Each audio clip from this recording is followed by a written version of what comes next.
everybody, I'm Armita, better known as Tex Marquise, and you are watching AO Mecha Live.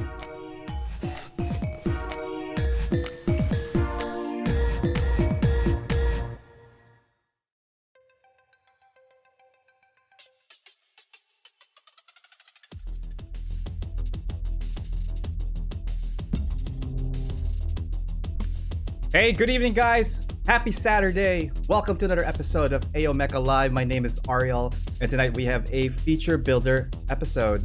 As you can see, our guest tonight is Armita Pebdani, aka Tex Marquise, will be joining us shortly. But before we do that, I just want to say hello and welcome to everybody that's watching out there, both on Twitch and on YouTube. Hopefully you guys are having a good Saturday night. So this week has been a crazy, busy week for me as well here at AO Mecha. We had a couple of backlog builder episodes. We had a couple of drawing sessions. And yesterday, thank you so much for Tim Harkins inviting me over at his Mechanism show. It was a very merry Xmasism over at Tim Harkins, the Child of Mecha. So thank you very much. And all the fine folks over there has been really awesome. Hopefully you guys caught that show. And if not, check out the replay on Tim's channel. That would be greatly appreciated. All right, so what are we up to tonight? So Tex Marquise, really awesome person. The first time I saw her name or her work pop out, it was one of those conventions that was run by those Gundam guys out on the West. And we're gonna be talking about that convention as well with her. And I think it was also Mike Skyers mentioned about her and her crew, like, you know, doing presentations and stuff out there. So she's very involved in a lot of stuff. Also an awesome builder. We're gonna be looking at some of her work, both from her early work all the way to her current work, so it's going to be fun chatting with her. Anyways, why don't we bring in Armita and see what she's saying. Hey Armita. Hey. Good evening. How's it going? It's going pretty well. Yourself? Good. You look awesome tonight. Wow. Thank you. And I just dusted this little Halloween costume off. Oh, that's a Halloween costume? Damn. It was. Yeah. What was Every the day's theme? Halloween here sometimes. I have a very I have a mild obsession with Marissa Tomei. Oh, so I was her okay. for one of her movies last Halloween. So last Halloween. Oh, okay, that's where the whole getup is going. Awesome. Well, you look beautiful tonight. Thank you for coming in to AO Mecha Live Feature Builder. Thank you for having me. All right. Well, why don't we start off some stuff here? For those of you guys that probably don't know do you mind doing a little intro, background, what you do, what's your hobby for the folks out here? Sure. So, hi, Armita, Tex Marquise. Sometimes I build plastic models. Sometimes I finish them. Not as often as I would like more recently, but got into it, a couple years ago, entering shows and whatnot. And now I'm here on Ariel's show, hanging out. Look at that. Well, thank you. That was a really brief introduction. I'm gonna dig in a little bit more than that. Go for it. Okay, let's go with well, obviously you love the model kits, you love the hobby and the community. Like, what got you started? Like, what drove you into like, hey, I'm gonna pick up a model kit. I'm gonna love this. Well, I had a bunch kind of tucked away still. This is after college. I was living on my own, and I was going back through watching Gundam, trying to do it chronologically. So Mobile Suit. I had some kits that were given to me leftover, just collecting dust from students prior. And I was like, you know what? I've got these. They used to, the thought process was they used to make model kits of these. I know I have some, so why not just start building them, killing time, whatnot. Right. And it just kind of grew from there, finding communities and online groups and realizing that people go all out for this. And that's how I ended up here. Just slightly all out. I mean, there are those guys that go really past the mile, and then there's like obviously a lot of community, like a lot of the people that we have here varying of skill set and experience on it. Just enjoy the hobby for the hobby, right? That's also the fun stuff about what we do. Speaking of community, you do have a lot of involvement as well, if that with your local community and online. So why don't we go to the arena and see some stuff, some photos. All right, so community involvement. We've talked a little bit about your push forward, trying to get like more awareness and people, involved in our hobby. Like, what can you tell us about the next couple of things? So these pictures are from OrangeCon. That was an IPMS event hosted by the Orange County IPMS chapter up there, who we being those Gundam guys, work closely with as far as their shows and our shows, and they allowed me to host a kids workshop. So That's awesome. Thanks, it's a lot of fun. I provided the mats and tools. The kits were donated from a previous workshop by USA Gundam Store, and we were able to host this free. Everybody that participated, every child could take it home, the kit home when they were done with it, like a make and take event if you've ever been to an IPMS convention before show. Right but on. Hang on, let's go back here. So it's like a whole bunch of Haros from the looks of it, right? Yep, just needed something that was quick, easy, wasn't too complicated, intricate. A lot of the older kids, they knew what they were doing. They're like, oh, sweet, Gunpla, great. The little kids, not so much. They needed a little more help. The older kids were more than happy to help them out. And what was great is that a lot of parents it gave parents the opportunity to ask questions about, what are these things that my kids are saying I need to buy for them when we go to the store? Why does he need God hands? Why does he need nippers? Like, right. Or is he just pulling my legs? Like, no. Like, what would you say are some of the key points when you are explaining Gunpla to younger folk? Following directions, being, thorough. It's not about making it as pretty as possible the first time through. It's just kind of getting used to how Gunpla is built, which is now we can pretty much do it with our eyes closed. Right? Yeah.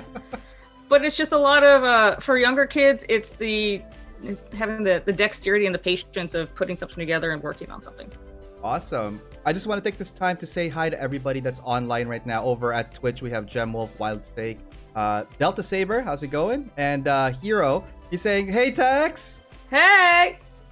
Right on. Over at YouTube, very, very lively bunch here. Let's go to the top. We got Amatsu Kizushi, Old Oddmeister, Squee. I'm here hoping to see some Corgi action. Hey, is that code for something? What's going on? Yes, it's code for my two dogs. All right. If you hear any barking, that's them. They're not in here because I've just been louder barking. Maybe they'll make a guest appearance later on. Maybe. Knows, right? Maybe we'll get lucky. Maybe they'll get in trouble and get thrown in here. What kind of dog mom are you? Are you a strict one, or are you passe kind of person? I let them call them A, let them call them B. I don't let them do everything they want. Everyone else does, and I try to be strict about it, but when no one's looking, I obviously am nicer about it. Right on. Amatsu Kasuke is saying, looking forward to knowing how she goes about designing her kits. All right, we got a big fan of you. We have a whole bunch of your fans here. Thank you guys for tuning in. So it's going to be a long show with fun adventures. I have a feeling. I don't have fans. I got family, Ariel. Come on. All right, family. Sorry, Amelia. We're gonna get to that FF references later on, as well. Nicholas Tejada Sanchez, MTS is in the house. Nicholas, how you doing, buddy? Hey, what up, dude? It's gonna be a great show, and it's not NTS.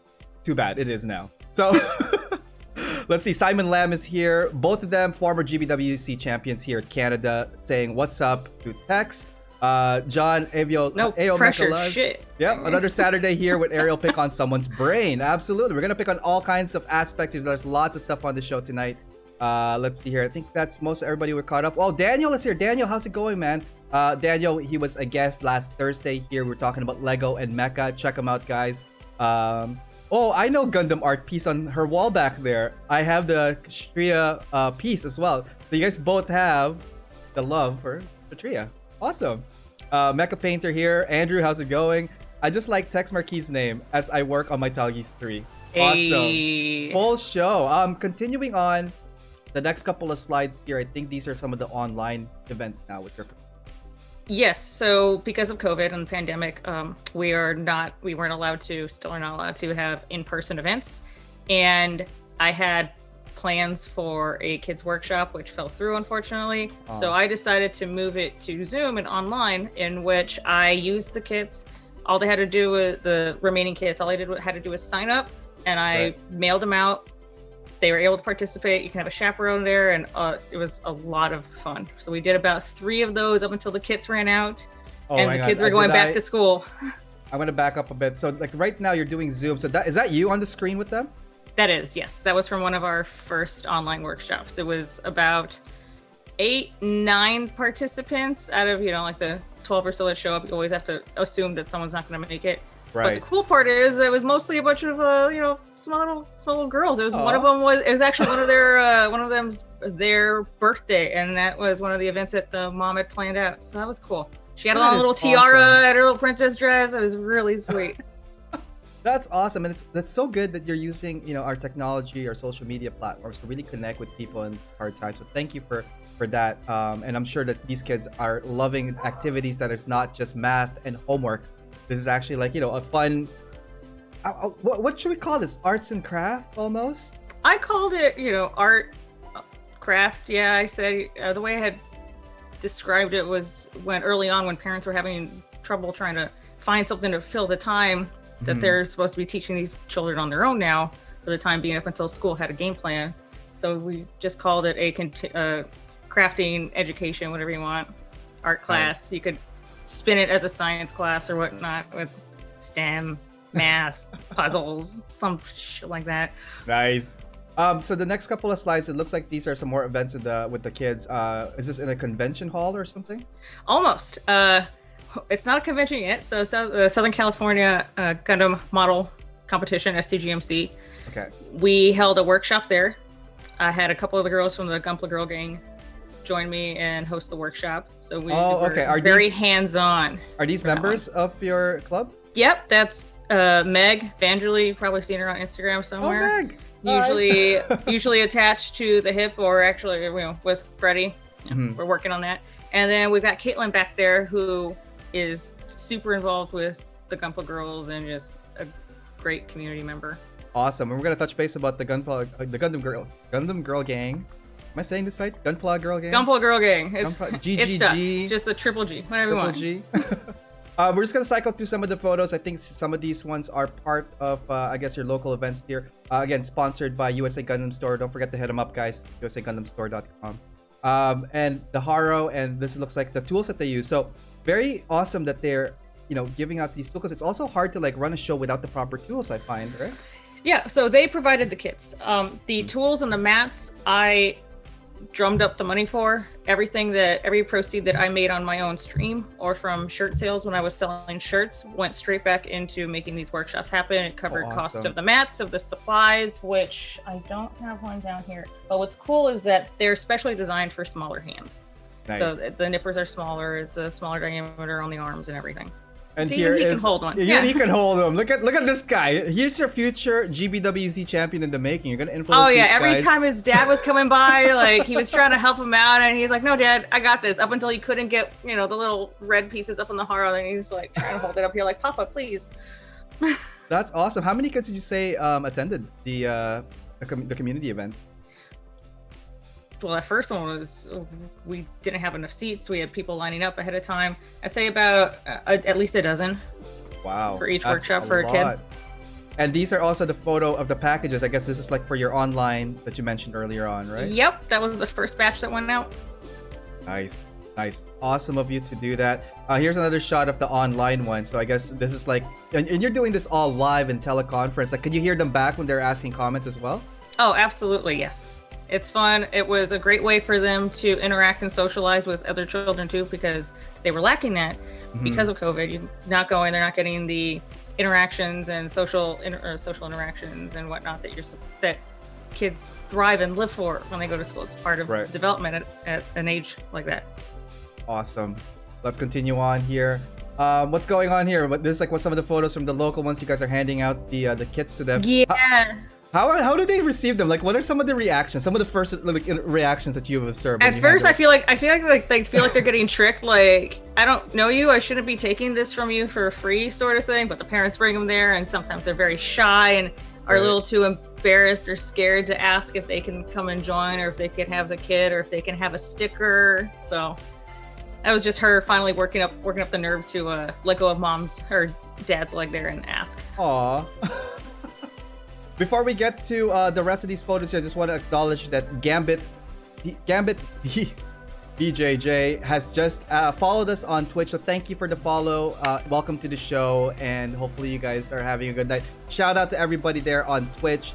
Hero, he's saying, I follow you over over on Gram. So you do have a Gram follower here, Familia, right there. A couple of comments here. Andrew Young, all dressed up. Mom's all snazzy.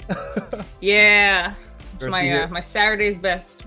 Oh yeah, same here. I'm totally just gonna roll with this till like Christmas. I think that's just my new look for the season. I miss California. Awesome place. That's from Nicholas Tejada Sanchez. Pasaki, he's saying, good evening. Oh wow, formal stream. Yeah, actually, can we do a little segue on that? So go for it. I did not know how tonight's stream was gonna go. So tonight, in my head, I was gonna do. I don't even have it here. I had like my Christmas hat on and like my usual sweater because I'm like, you know what? It's not. I don't know if it's gonna be formal or anything. It's gonna be fun. I think so that people could watch it. It's not too crazy. And then hey Tax, we're going on in 5. It's like, yeah, give me a minute. So I'm like, okay, cool. She logs in. Bam, beautiful as F right here. And I'm like going like, oh, okay, so we're doing that now. And I'm like, hey, should I change? She's like, yeah. Yeah. So I dipped and I came back. And you know what? I have no regrets. Thank you so much for putting me straight. How about that? You're not the first, buddy. Don't worry about it. Oh my god, tight leash. Let's see, what else do we got here? John Yuvenko, that's a cool way to start them young. Very cool starting them young. Yeah, that to me, that I'm just gonna echo what everybody's saying. That is so awesome and help these communities in a very early stage of their life. Because I think, it doesn't matter what age you are, but like having that background, I think has an added value. You get creativity, you get experience using tools, and kind of like both, eye-hand coordination. You're like problem-solving things as well because you're trying to put it together. And absolutely, yes. Awesome. Now, speaking of community, we're gonna get to the convention here. There's an awesome group of people in the photo. What are we looking at here? So these are the judges and staff, well, mainly staff from SCGMC a couple years ago. Some faces may look familiar. So I was one of the first Gunpla competitions that I entered, was hosted by them for SCGMC. And now years later, I am helping put on the show and doing the workshops there now. Now, for those guys who are not familiar with that acronym, can you give us a little bit of like the full name and how do you know how it started? Like what like how it evolved from like first iteration? That was well before my time, but we're on the 10th year now. So SCGMC, Southern California Gundam Model Competition, hosted by those Gundam guys out here in SoCal. It started, like I said, 10 years ago. Clem, Angel, everybody out there, Freddie.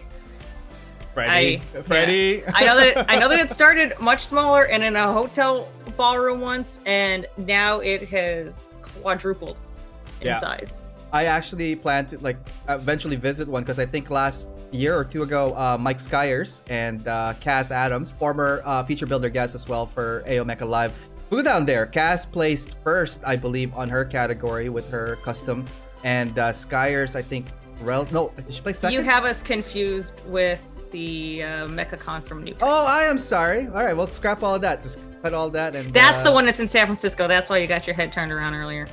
We had San Francisco talking about that. Yeah. Anyways, so the event obviously caters to mecha. What type of like categories would you guys have there typically, or does this vary? A little bit of everything. So while it is Gundam and Gunpla focused, that's broken down into UC and not UC. SD and broken down further down by scale, but we also have non-mecha categories. We'll have resin categories. We'll have figures. So a little bit of everything. Sci-fi general. Just no Warhammer, pretty much. They get their own stuff all the time. Part of this event, it looks like you have a speaker. Or you have like doing some kind of public speaking for like what kind of slideshows are we looking at here? Occasional, every now and then, those Gundam guys will host a panel of like a Gunpla 101 how-to, whatnots. Ask any questions at Anime Expo, which is held here in Los Angeles. Right. Usually. Let's see here. Wow, that's a huge attendance. This reminds me of like the Vancouver anime convention that I went to. Lots of fans. And this convention here, is it an anime convention specific, or is it like a mecha or like a Gunpla? It's an anime convention, the entire show. However, this one is catered. What is it called? Panel. That's the word. Panel. The panel that we put on is Gunpla. Yes. What are those? Huh. But, okay, I'm gonna take a more swig of this, so you go do that. And to text with the weather. Okay, so That's at Anime Expo. It was a panel. It was a how-to Gunpla, getting started, what do I need to know, basics, and there's a daytime panel, which is family friendly, and then there's the nighttime panel, which is like, usually they have 20 or 18 plus panels where you can curse a little more, be a little crude, slide in some, double entendres. It's a typical anime convention. That's awesome. I miss That's those. where all the flags come out at that one, yeah. There we go. Let's do a couple of you here. What are we looking at on this table? That is from Sabotencon. That is the beautiful Angel from those Gundam guys. One of my good friends. We're, doing the thing where you sit at a table and peddle your shit and sell t-shirts. Are any t-shirt of your work sales there, or like you're just helping out? Does it? Well, I think that one.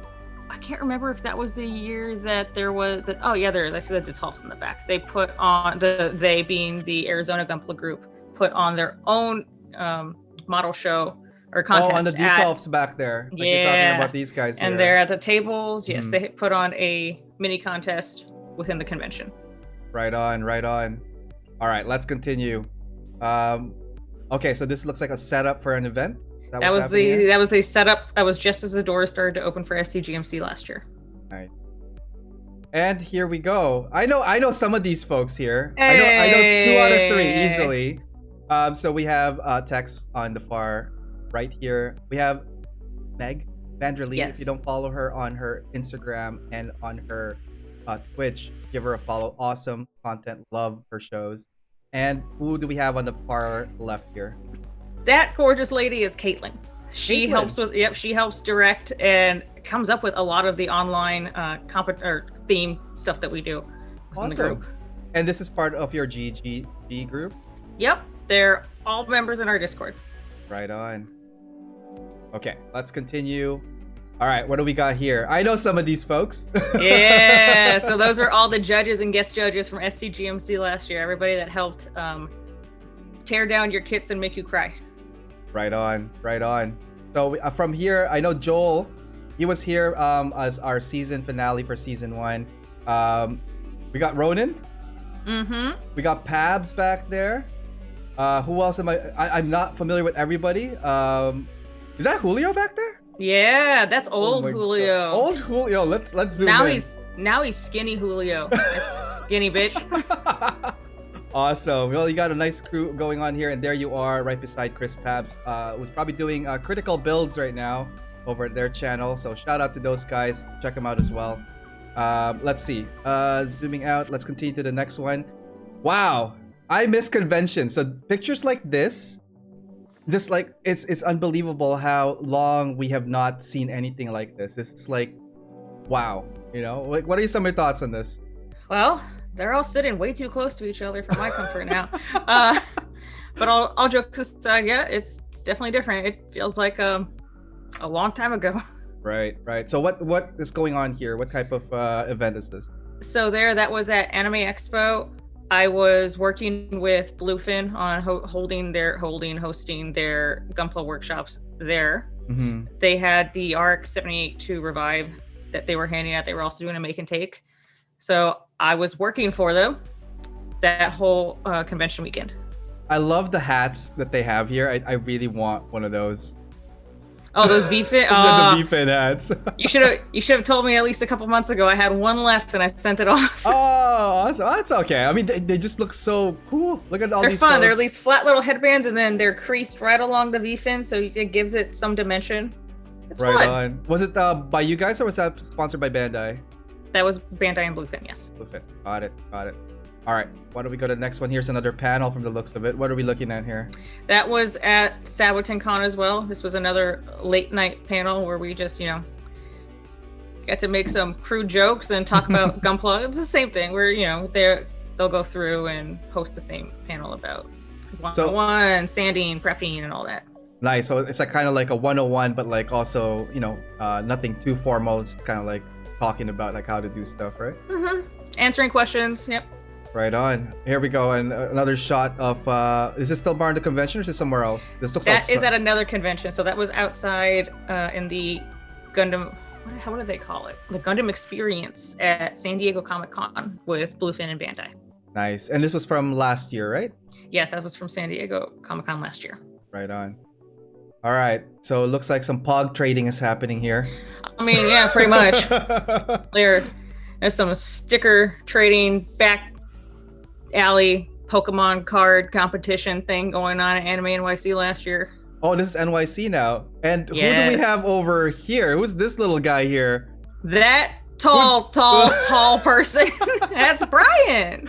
Brian Denclow, guys, bro builder, right there, cameo on this shot. I also have one of those hats, the blue hats. This is from the 40th. Like I got one from Fan Expo last year. Okay, so my only grip on that one, I love the hat, love the color, love everything. It's too pointy right here. For some reason, it like just gives like this weird look to it. I wanted you to complain that it wasn't a snapback. Okay. What? Oh yeah, that too, I guess. But yeah, I should have gotten the Xeon one, like what Brian is sporting there. Good It's a good red. Yeah. Awesome. Let's continue on here. Uh-oh. How do I continue? There we go. There's the button. Okay. All right. Before we get to Mechanism, I just want to say shout out to everybody that is that's on our live feeds right now. Just a couple of comments here from Hero. If you're wondering, it's Builder's son. Okay. Hey. And Luis, hey, hello, my friend Luis, all the way from Puerto Rico, is joining us tonight. Welcome, Luis. ¿Cómo estás? And let's see, Riot is here. He's also from the West Coast, a fellow West Coastian friend of ours. And he redeemed 2 things from our Twitch stream. So one is a stretch and one is a hydrate. So I'm going to do a stretch. If you want to do a stretch, feel free to. But I'm just going to... I can't stretch in this coat, by the way. I'm just going to... I would just go like that. You're gonna tear your shoulders. I'm going to tear everything. I'm like, this thing is like... That's why I bought this in a stretch. Yeah, there we go. That's a 4-way. There you go. Look at you. Look at this stretch. And also redeem a hydrate. So I have been kind of drinking my eggnog. That is a special eggnog. And I'm going to take a quarter drink. Do you have any agua there? Or okay, yeah, there's some agua in there. There's water and ice. That counts. Let's go over to YouTube. I do have water. Next time. Okay. Next time. There you go. You got, I forgot what it looks like. My bad. Thanks to... Oh, awesome. Thank you for that. Thank you for the subscription. We got Greek Nako's subscription here. Thank you so much for that. And hopefully you are enjoying the content and everything about the show. Let's go over to YouTube. Let's see here. A couple of comments. Nicholas Yada Sanchez. Ariel is dressed up for the prom. I'm always dressed up for prom, man. It just depends what prom it is. Looks like I'm watching CNN. That's from Hasuki. And breaking news tonight, though, we are talking about Tex Marquise and all her stuff and adventures. And we are going to be tuning in live momentarily from our Air in the Sky, Eye in the Sky, Pat Labors. Oh, what's going on? You need the helicopter chopper sounds. Oh, man. I kind of want to do that, like just a quick segment. Like if we're doing anything formal, just like, you know how Tim has that 2-second like bam in your face. I'm very aware of that panel. Yes. I still love your face, by the way. When every time it goes on, you're just like, oh my god. I swear he lives for it. He cuts over right after. You can just see the stress that it's inducing. Let's see here from Mecha Painter Andrew saying 30% women. That's from your crew that we did a group shot on, and that's awesome. Let's see here, Julius. I was there at that event. It was my first Gunpla event ever I attended. They're a great group of people. Yes, they are. Tex, just when you get a chance, tell your friends out there. You guys are doing amazing work, especially putting our community forward in the right direction. That's gonna go straight to their heads. Why would I do that? Oh yeah, that's true. Tell them to like they can fuck. You're not doing enough. Guys, chop, man. You're a slave driver there. Gunpla Ronan, we were just talking about Ronan here. What up, everyone? Hi, Tex. Hey, Z. Let's see here, Nicholas. I hope we got to do events again soon. Yes, absolutely. I do miss them. Late, but I made it. Hello, AO and Tex. That's from Hobby Works. Rani, he's from the Philippines. So good morning to you, Rani, and welcome to the show. Big Goof. Oh, suit and tie event. Classy AF. Hell yeah. We have a special event. Second you said suit and tie, I started hearing JT in the back of my head. I should have played that in the background. Let's see here. Let's have a shot every time Ariel says right on. Oh, come on. Yes, please do. It's a dangerous game. It is a very dangerous game. Right on, right on. So, how do you further expand this hobby besides convention and build group? That's a question here from Amatsu. Let's do a quick question. Take on that one. What's your take on that, Tess? Well, you can try it totally depends on your level of interest. There's no need to have to or want to expand if you don't want to, I guess. What am I trying to say? Anyone that wants to be involved can be involved and will, but maybe that's a very glass half empty lookout. Yeah, but I think providing real answer. Hey, come on, think. Give me some real stuff. All right, none of that fan service. I think it'll expand on its own time. I would like to think. I think the important part would be focusing on what you have to work with right now and paying attention and focusing on groups or ways that you can contribute directly and now. Down the line will come later. There we go. Perfect answer. We'll take that. I wish I had like a ringer, like ding, ding, ding. And it's kind of like, there we go. We'll use that. Mechanism. This is the show I mentioned earlier on. Tim Harkins hosting it. Is one of his many shows that has a whole bunch of great builders from across the States, North America. And I don't know if you had any international guests yet. I could be wrong, but here are some of your usual suspects. So a little bit of story then, Tex. How did you get involved with these guys? Who did you meet first? And what's your take on streaming? They held a gun to my head. That's it. Well, so I mean, I've met all of them through Gunpla. So be it through online or having been online and then meet at SCGMC or other conventions. And then at some point, Tim says, "Hey, I want to start this thing. Would you guys be interested? Come join in." So no brainer. Yeah, it's my friend. I'm gonna help him out. Awesome. Not that he needs my help, but Who did you meet first from the crew, though? Out of all of them, yeah, it was Tim. It was at SCGMC a couple years ago. Nice. Because all the Gundam guys knew him already, and I distinctly remember he was in the room, or like we were standing around talking to each other, like he had just arrived, and I said something, like motherfucker, or something like that, and then he goes, "You must be Armita," and I was like, "Fuck, yeah." Yeah, what do you want? Yeah, what's it to ya? Also, I know you're right there. Right now, you're in the West Coast over there at San Diego. But before that, you were also in the East Coast, right? No, I actually. Or were you trying to get to the East Coast? I am in the process. I lived in Michigan before. That was before Gunpla and everything. But I am currently in the process of moving east. So, post-COVID. Awesome. Post-COVID. Fingers crossed. That's it. Yeah. Awesome. And how long have you been streaming with these guys now? Since the first one, but not every episode. Right. So I'd say if we're on episode 50, 52, so almost a year, I would say. Wow, that feels like a lifetime already. So that's like 10 and I got the gray hairs to prove it, man. It's those damn buy me slides. Every time I get a gray hair. We're gonna do a pan here. What's going on? Why is Freddy on the ground? Oh no, he's sitting down. There we go. Well. So what's going on is this is the winners or the placement announcements for SCGMC. Everyone's gathered around to see where they placed, how their kits were graded, who's taken home first, second, and third in each category. So that's everybody there. That's a lot of people. Holy cow. And some more folks over there. And that guy. And that guy at the end. But specifically, this guy right here. What's up? He tried very hard not to be in that shot. No, you got it. Okay, great. So, how was the event like? What were the feeling like when you were there? Was it like a friendly competition? Was it tight? Was it like exciting, scary? What can you tell us about this? It was larger than the last one. It's a much different rush and focus when you're working it. You're really not there sitting around, standing around, mingling. The typical con experience. It's a lot of running back and forth and cross coordinating and making sure everything's running as smoothly as possible. Right. You get a very show mode is what Angel calls it, like on the phone, talking to everybody. Did you enter this competition as well? That year I did not. No. I did judge the beginners section though. It's the younger kids, beginner or juniors? Juniors. So that usually enter. So younger children, since younger age builders, since I usually work with kids in the workshop anyway. Nice. And what are some of the stuff that would be in the category of that? Like, what are you guys looking for when you guys are judging in that category? Oh, it's pretty much the same all around. It's the same standard, but things that definitely elevate kits in a beginner or juniors category.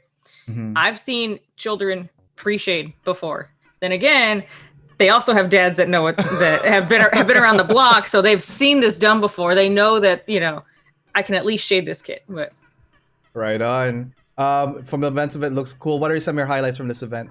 well, aside from the children's workshop, it's just a lot of getting to, once the show's done, everybody just that is there to hang out, just hangs out, kicks it. It's a lot of fun. It's like, okay, we don't gotta talk about Gunpla anymore. You're just hanging out with friends. That's it. Now let's talking about friends. You have a group, the Gunpla Girl Gang. What can you tell us about that group? How was it funded? What are the members like? What are some of your works like? So, not really funded. It's just really an online group collection of female builders who just want to hang out and connect with other female builders, really. So we have a Discord. I could probably say that it's got over 100 members now active. It's very fun. It's not as high paced as a lot of other Discords or public groups, and I think that works. A lot of the girls have said, they're very happy to have a space where they can share if they're not comfortable posting their stuff online, but still talk about their everyday life problems, whatever you want, and just have the Gunpla just be a common denominator. Really, that's all it is. Awesome. And we do get to put on events like this where we do. This one was for Cards for Kids. This was orchestrated by Caitlin as well. So it was creating cards for children and patients in nursing homes. Elderly patients. Is so cute. Yeah. You're excellent. Live in their spirit. Yeah, I get some good puns every now and then. All systems grown. Over the moon. You are the best of the bunch. And it's like all grapes. Yep. And you quack me up. These are great. These are awesome and great. So if there are some, female or like ladies out there looking to join your group, is that something that they could apply for, or like where could they find you guys? Oh, absolutely. Just message me, message Meg, message Caitlin, message Cyporion, and almost any of the girls. Just hit me up. I'll just send you a Discord link. Not a big deal. There you go, guys. Open invitation, and you have to be a girl for this one. So sorry, Andrew, and sorry, Nicholas Tejada Sanchez. I don't think you will be invited to this. I'm kidding. I don't. Well, let's continue. There's some more cards here. Looking great. And these are all from your members that you guys did this for? Yes, those were Caitlin's. She went to town with them. Nice. Wow. She had these cool 3D stickers. Oh. Very lively. And more. Oh my god, there's a ton here. John Lynn. It was like an assembly line, man. You could not stop her. Holy cow. That is definitely a lot. Okay, so we're gonna pull back a second here, Armita. We're gonna get to the next part of our show momentarily, which is like a whole bunch of your work. We're gonna get to your work next. But before that, I just want to say hi to everybody on Twitch and YouTube. Let's go with Twitch first. Let's see here. Isama Dyson, curious what's going on YouTube. Oh, lots of stuff, man. But like stick to Twitch. It's more civil there. Stay where you are, man. Let's see. Hero. I know, right? Love Pat Labor. I said Pat Labor. I was totally with my head. I said Pat Labor. I've heard it both ways. I've said it both ways. Yeah. It just depends who you're talking to. Right? Like, is it Pat Labor? I said Pat Labor. I don't know. Well, you are international, Ariel. Okay, I guess I was one of his international guests, so thank you for that. Mr. Worldwide. Yeah, I'm just some guy. I ask for kids workshop. Well, what is up? Space Noise, and that's from Gundam Curator, just joining us here. Speaking of community, I think we're gonna do a quick break. We're gonna be joined back here with Armita after these messages, so stay tuned, guys, and watch this video. Hey guys, thanks for tuning in to the stream, and hopefully you guys are enjoying the show so far. I just want to let you guys know about an amazing online community that I'm part of, and it's called Side 6. Here, you will find like-minded modelers and hobbyists who enjoy the mecha and gunpla genre. We encourage posting of whips, projects, and tutorials to help each other move forward in our hobby and in our community. We are always open to new members of all skill levels, so come check us out at facebook.com/groups/side6. We also have an Instagram where we feature members' works, and you can find that at instagram.com/side6_mecha. For all new club information, resources, and news, you could check out our website at www.side6.club. All right, let's get back to the show and see what's going on there.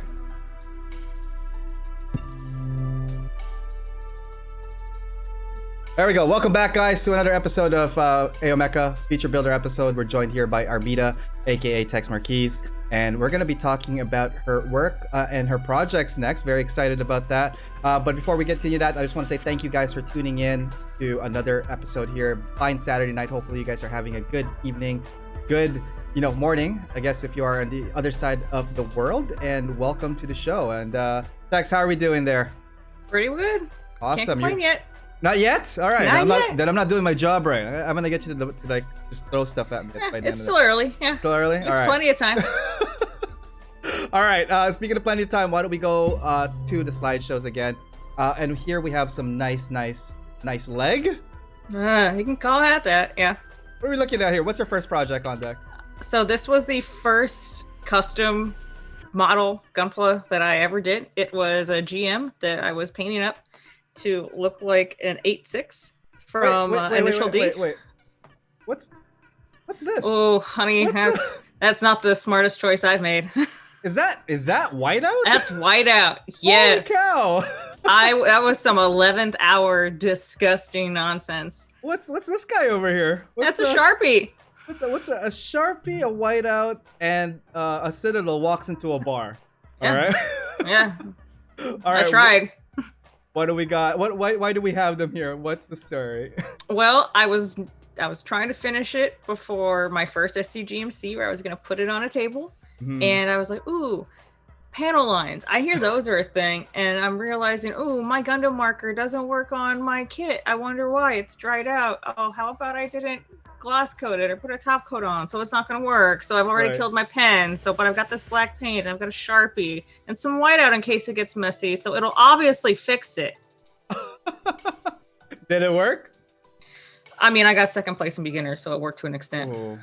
All right, let's cut. I would never do that again. My God, that's a new for me. I don't think I've ever seen anyone use whiteout yet. Like, don't. It's a PSA. Don't do it. Hi, I'm Tex. If you're thinking of using whiteout, just don't. Don't. The more you know. I'm sure someone somewhere could do it. Make it work. I am not that person. I was not that person. Initial D. Are you a big fan of Initial D? I'm a casual fan. I like the Eurobeat. I didn't get very far into the series, but well enough because I like looking at cars. I don't know everything about them. I enjoy them. I like the music. Everybody likes the music. Oh yeah, and absolutely. So you went for the black and white theme. You got some what are these, stickers or decals? So those were a test print because I decided I need decals. I need custom decals on the first thing I'm ever gonna do and just ruin it for myself. Right. So I printed it out so I could get the scale right, so I could have the license plate and the Torino tag and the Tofu House logo number, whatever you want to call it. Baby's first spray booth was a cardboard box by a window. Wow. And were you using airbrush at this time, or are you using cans? I was using an airbrush at the time. It was not great. I don't even think I thinned it. I think I brute forced Citadel into that airbrush. You're just you know what, people do it, just put it here and it goes out, right? So lots of lessons learned here. What would that be, one of your lessons learned? Yes. Yep. Citadel doesn't belong in an airbrush. Oh my God. All right, let's continue. So you have some stuff. I love that you took this part out, but what are these wires and giblets? Is that lights that's going to be in there? Yes, I took some, I think they're called firefly lights, butterfly lights from Walmart, and just tore them apart so I could shove them into the chest cavity so it would look like the headlights on an 8.6. That's awesome. Let's continue. Okay, yes, so it's not the prettiest job in the world. That is just held together with definitely not electrical tape. This is great. No, but the thing is, this is your first experimentation. What got you to what drove you to you know what, I'm gonna go further? What was your driving force? No pun intended with the driving force, but it was supposed to be modeled after a car, so it's got to light up. How else is it gonna see at night? How is it gonna drift? Exactly. I'm very big on themes and sticking to it and seeing it through, as you saw yesterday on Mechanism, where I was head to toe Christmas present. We're lit up. It was just a little more ways than one, but I couldn't just leave it black and white. It needs more, something else, be it the custom decals, or if it has to light up, God forbid it needs to light up. So are we going to see a photo of it light up in one of these photos? Yes. Hopefully the lights are, they definitely don't light up anymore though, I tell you that. Oh, awesome. And also very, very big thank you to Riot. I'm just going to do a quick break. He just subscribed to Twitch, so thank you for that. Riot is a friend of ours over there at the West Coast. So thank you for continuing supporting of the channel. Quick couple of comments here from, I guess, YouTube for you there, Tex. I love that the headlights can be on and they are on the chest. I had the same type of spray booth when I started Just a Big Box. That's from Nicholas Tejada Sanchez. Again, everybody starts somewhere, right? And the thing is, like, you could always look back at this and be like, hey, how far did I get? And how can I go further, right? Oh, this is a constant reminder. I have it on, I have a buffet armoire, whatever you want to call it, shelves set up. And that thing is dead center. So the chest here, real question on this, is this a clear piece that you put on it the was chest? It was clear styrene that I cut out and painted. So I knew that I needed that dingy amber yellow and I needed that dingy clear. Yep. Like, I'm surprised I didn't cut up like the side of a CD case and use that. Thank God I found some clear styrene, man. Now, here are some of the test prints you mentioned earlier on about the Trino and the Tofu House. Did you design these, or like did you get templates online? Is this sticker paper? That's a water slide paper that I found at a Hobby Lobby or something. And now that I know there are much better options, but this was I was struggling to find the right type of printer. No one had it. Had to be in like a laser and inkjet. And of course, I had the opposite of what it actually needed. So I'm running around. Nobody at FedEx has the right one. There's no more Kinko's anymore, so it doesn't matter. Oh, Kinko's FedEx, but anyway. Custom decals, last minute, would not do it again, would not use that quality paper, would definitely pay to have it done, or now, thank God, I know Angel, and he can help me figure out what the hell it is I need to do to make a custom decal look or good maybe and not bleed. We could also use some mecha decals. Don't do that to me. I was almost waiting for Tim to just like press that button. The exact same reaction anyways. Congratulations on your win here, Tex. So you placed with this model kit. Was this your first entry or like your first competition? Yes, that was my first Gunpla competition. Awesome. So first thoughts then. What was going through your head? How did you feel about the event and your build when you were entering it? I was very excited and happy that I placed as high as I did. You know, I really wasn't expecting much. Granted, hello, I'm using whiteout and a Sharpie. But it was nice. It was a little spoiled for me. What do you mean by spoiled? What do you mean? A friend of mine had made a comment about, you know, because I had made a joke like, ooh, oh my God, that orange peel. A friend of mine had made a joke about... Let's just zoom in real quick at the fine work here. Please go. We got some lights going. We got the stickers almost attached to it. Let's see here. This is not critical build at all, but like, it's in need of some critical help is what it is. Okay, so some pointers. Yes, we do have panel lines, so it brings out details, guys, and also gives highlights. I don't see much seam lines aside from like maybe... No, that's a panel line. No, that gun was an afterthought. I did not touch that thing. But you know what? Like, it worked. And again, like, you'll never know how it's going, but like, I think they showed that like you took some initiative, you took some like creativity, especially with the lights. It did capture the car. And obviously that took notice with a lot of folks. Like, did they get it right away? Did you talk to some of the judges? Oh, absolutely. Like everyone there knew. There was somebody there was walking around in a Initial D Red Sun's jacket, and then sure enough, one of the vendors there, I believe it was for Volks, his car was an 8.6 and it was out there in the parking lot, and I'm just like, God damn it! Like, oh, these might be my people. That's it. Awesome. Congratulations on that. So that's your first win, and here's like a little bit more of the fun photos, and it does light up. So did the batteries die out, or was it just too bright? Absolutely, they died during judging. I did not have, I figured, you know, I didn't have enough power going to it for it to last, and I knew I wanted to enter it into another competition that was coming up. That was car and race based in San Diego. So I was gonna say those are some nice headlights.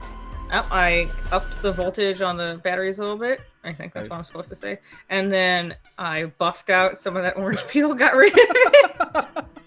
Went through, touched up some things, and then made a proper base for it eventually.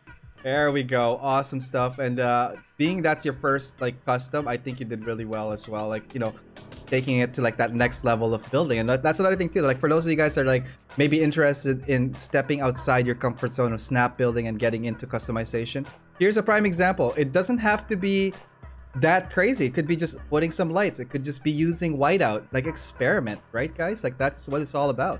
Yeah. What would you say would be your greatest part of this build? Like what was your favorite part of this build? Actually, putting it all together, so when I finish it later for the next show, it's got the tofu case base and it's got a cup with water on it. I like having a whole story theme diorama base setup, something that complements or goes with the kit. That's my favorite part. Just having it all wrapped up in a nice little package. And you obviously have this still on your storage place, and that's awesome. Like it's a good kind of like baseline and reminder, like, hey, we started from the bottom, now we're here. Pretty much. All right. Started from the bottom, now we're a little bit above the bottom. Just slightly. It's like a smidge. Yeah. Speaking of beats, what do we got going here? You looks like you're out for a party. A little bit. I had just won Judge's Choice at the second competition that I entered that in. It was within the local group down here in San Diego Gunpla. Is that your prize? Yep, I got that Hama Hama. That Nice. was my first win. It is still in the box. It is still wrapped. So it's just, it was my first kit in the backlog. So it'll stay there. Maybe. We'll see. I'll find out. I built this on my backlog builder actually this season. I was going to say, dude, you're going to have so much fun with it. It is a kit that you will enjoy. Hands down, one of the better REs out there. Congratulations on the win. But before we get to the whole congratulations, what did you win on? Is this like the same kit but like on the tofu? It's the same kit on the tofu, and then it's got the cup of water in there for when it's got to make sure it's drifting right. Right on. Here's like another couple of shots with proper lighting, all lit up, good headlights. Man, Less orange peel. This thing can drift, right? All right. It better. Great stuff here. Next project, Tex. Tall Geese. Shout out to Andrew, Mecha Painter. He owns almost every single tall geese out there, and shy of an actual real geese. He's got a whole flock, doesn't he? Yes. I don't know how to follow that up. You caught me off guard. Let's fly with that. All right. I hate that. Thank you. Took the words right out of my beak. I don't know, man. Like, why don't we stop quacking and then kind of just clap to it? So this is the tall gray goose. The tall gray goose. This is obviously a take on one of your favorite drinks, I'm assuming. Yes, one of my favorite drinks of choice. I thought it would be hilarious because it's a goose and gray goose and the pun, but also I really liked the idea of having that giant goose decal on the shield. Yeah, I was gonna say let's zoom in on that. That is awesome right there. Yeah. This is definitely a Verka as well with all that red decals on it. All those, yeah. Which one was it? It was just the MG, honestly. Nice. And did you use Photoshop or something for this to color it up? I did. So I planned this one out in Photoshop. I took the line art and just kind of colored in just to see, what my plan was, what I wanted to do, see if everything felt balanced, kind of get the theme down. Where did you get the line art? Did you draw it or was it from online? No, Mach Q has a lot of the line art available for a lot of kits, models in general. Just line art from the show and really whatnot. It helps a lot. Yeah, I'll use that any chance I get. I know that Brian used it for his Bandai for his Gunpla Expo build. The GM Sniper. Yeah. Nice. So moving on to the build process, this is the MG Tall Geese. This is your workbench. Is this from your old workbench or is this from your newer one? This was an old iteration of this current workbench, so I had a lot less on there. Different mat entirely. That same credit card that I use as a part separator, not so much now. Everybody has like some really like interesting like parts separator. I've been using the wave one. Some people use guitar picks, like the metal ones. I've seen guitar picks used, yes. Yeah. So credit card for you, very fancy. You could just swipe that and. Yeah, I file it down actually a little bit. So and it's this guy right here. So yeah, scribble that. We're good to go. Right there. Awesome. So for this build, did you do anything like outside of just color painting, or just doing a custom color on it? I cried a lot. This one Happens. ate shit, for lack of a better word. Okay. I used a rattle can as my primer, and it bit me in the ass. Whoa! I didn't shake it up enough, and it came out dusty, like toothpaste mixed with cotton ball was just on the kit, and I couldn't get it off for almost a week. I tried everything. Eventually, somebody suggested that I use oven off or easy off. Well, that finally worked. Can I suggest something on that as well? So I do spray with spray cans as well. That has happened to me using a white primer. I forgot what it was. It must have been an old batch or something. But because it is pressured inside the can, and it needs that to help, obviously, get the particles out properly and not on top of shaking. I heat up the can actually. I learned that after. Yeah. Yep. So I have not boiling, but like I run the hot water on a metal like pot. And I would literally leave the can inside there. It's not like boiling to a point you can't, like it's cooking. It's warm. It's like bath warm. You don't want any hotter. It's gonna boop. Yeah. Exactly. And it's also spraying in wintertime. It helps because it cools down a lot faster after you use it. If you guys have not used it, air cans before, it will have a reaction where when you spray it for long periods of time, the can actually becomes cold and condenses as well. So keep that in mind. So lessons learned on that. So you're painting this right now. It looks like you're pre-shading, pre-coloring. What's going on? Yep, that was my first attempt at a pre-shade. I did a blue under the white because I'm not a huge fan personally, at least the look that I go for. I don't like the black high contrast under the white. I like something a little more, I guess, cooler. Oh, there we go. That's that mess. Yes. Woo! If you ever want to find an extensive way to panel line reverse wash something, that and some easy off. Easy off, but if you ever want to rust something up, you got a good just solid. Don't shake the can. Just don't shake the can. Wow, I'm not okay. I've effed up, but lady, you set standards. That's awesome. I had a spray booth. I just didn't have primer. I was like, fuck it. I just need these all gray immediately. It was also coming down to like the 11th hour. Yep. Or the next SCGMC. This is the year after. So it looks like you're heading well on your way to. No. No, that was day one. That was nothing has changed. That was. Oh my god, lady! I think some people are like, I don't know. How do you guys feel about this? Has anybody else had this experience? Let's share some stories.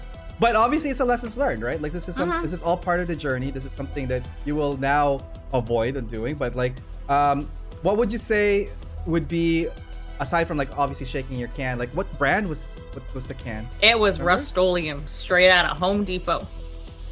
Right. Yeah. So I'm sure there's a huge particle size difference, whatever you want to call it. If you're gonna use the rattle can, man, I would stick to Tamiya or Mr. Hobby or whatever is branded for scale models, because at least that junk will come off. Nice. Here we have some nice reds now. Okay, now the colors are starting to come on. Are you still using rattle cans at this point? Or have you switched to a airbrush now? I had an airbrush then too. I just didn't have primer, and my smart ass was saying, let's just use the gray in the can that I have already. And this is kind of where I started the whole red bottom things, because, you know, I like shoes. Jimmy shoes? Almost. I got my Louis Vuitton build right there. So nice. I try and put red bottoms on any of my customs if I can pull it off. What is this? What's going on here? Like, that is an artificial, you know those styrofoam domes for floral arrangements? That's what that is. Wrapped up in cling wrap so that it doesn't eat at the foam, because I plan on using it again later. Obviously, I didn't. Spoiler alert. And that's my makeshift air booth, which was just a giant pizza box. I was gonna say, is this a pizza box? Lady, you're a MacGyver for things. I love that you're using like normal everyday items. Even like, you know, as you're starting building, obviously, like this is something that you're already going the right path. You're being creative, you're being resourceful, and hey, there are a lot of people that don't have an air booth, don't own an airbrush, and they are still making it work. Exactly. And they work with a lot less than we do. Exactly. So again, inspiration, guys. Work with what you got and learn from it. I think that's the most important part. Getting the lessons out of there and getting the experience out of it. Let's do a quick hello to everybody. There's a couple of chatters happening on the Twitch and YouTube. Just want to say hi to everybody here. Let's go to Twitch. What's going on here?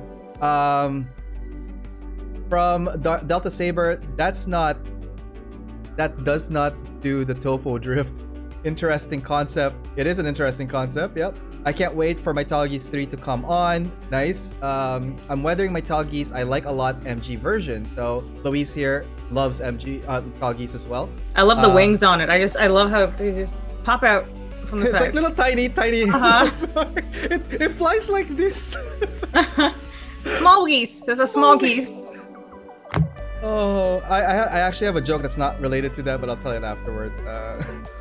I'll write that down. Remind Angel of joke after. Exactly. Hero, cool. So my mic's mute again. So these guys at Twitch are always making fun of me now because sometimes I do accidentally mute myself and I don't know and I would just start blabbing away on things. I've done that on my own stream, just starting up. I'm like, hey lady, there's no audio. I'll get some messages. I'm like, yeah, great. Typical. Oh man, and Nightbot is just timing out some people.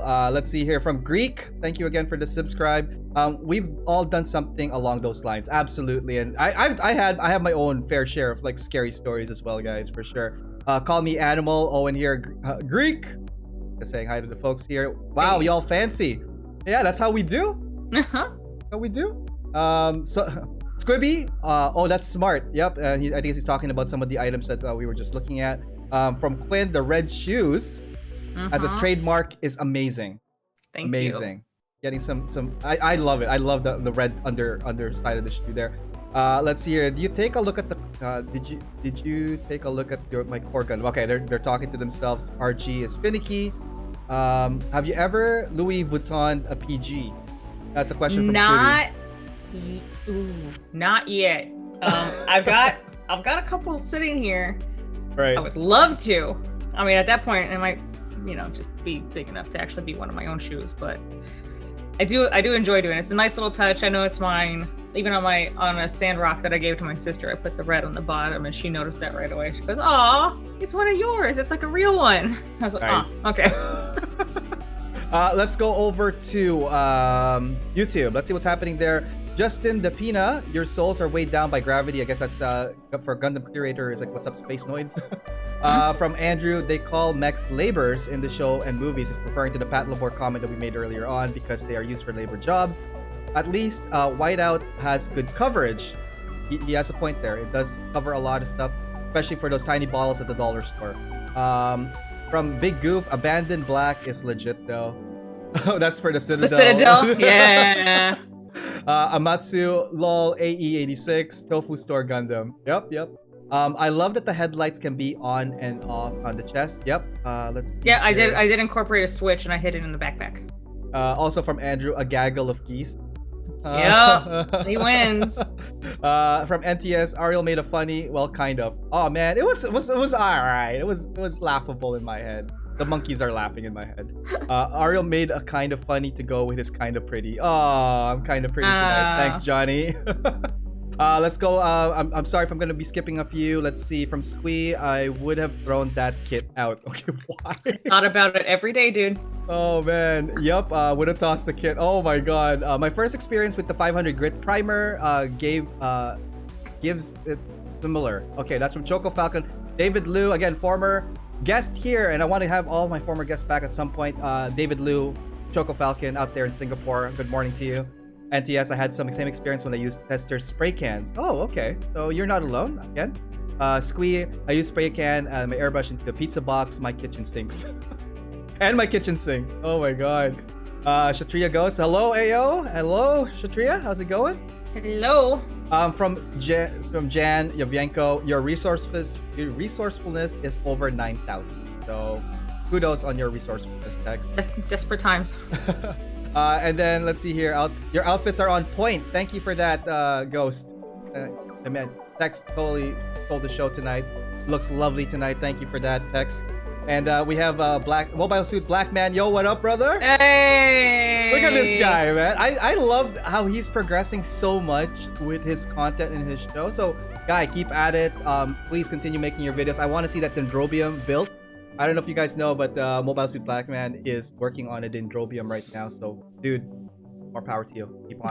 The more I see him around, the more I want one. Right? And then I gotta talk myself out of it. Awesome. All right, let's continue on, Tex. What's the next couple image? Okay, so now you have it all done up. You know what? It looks pretty. Like, Let's zoom in on this from far away. Well, yeah, from far away. Stay there.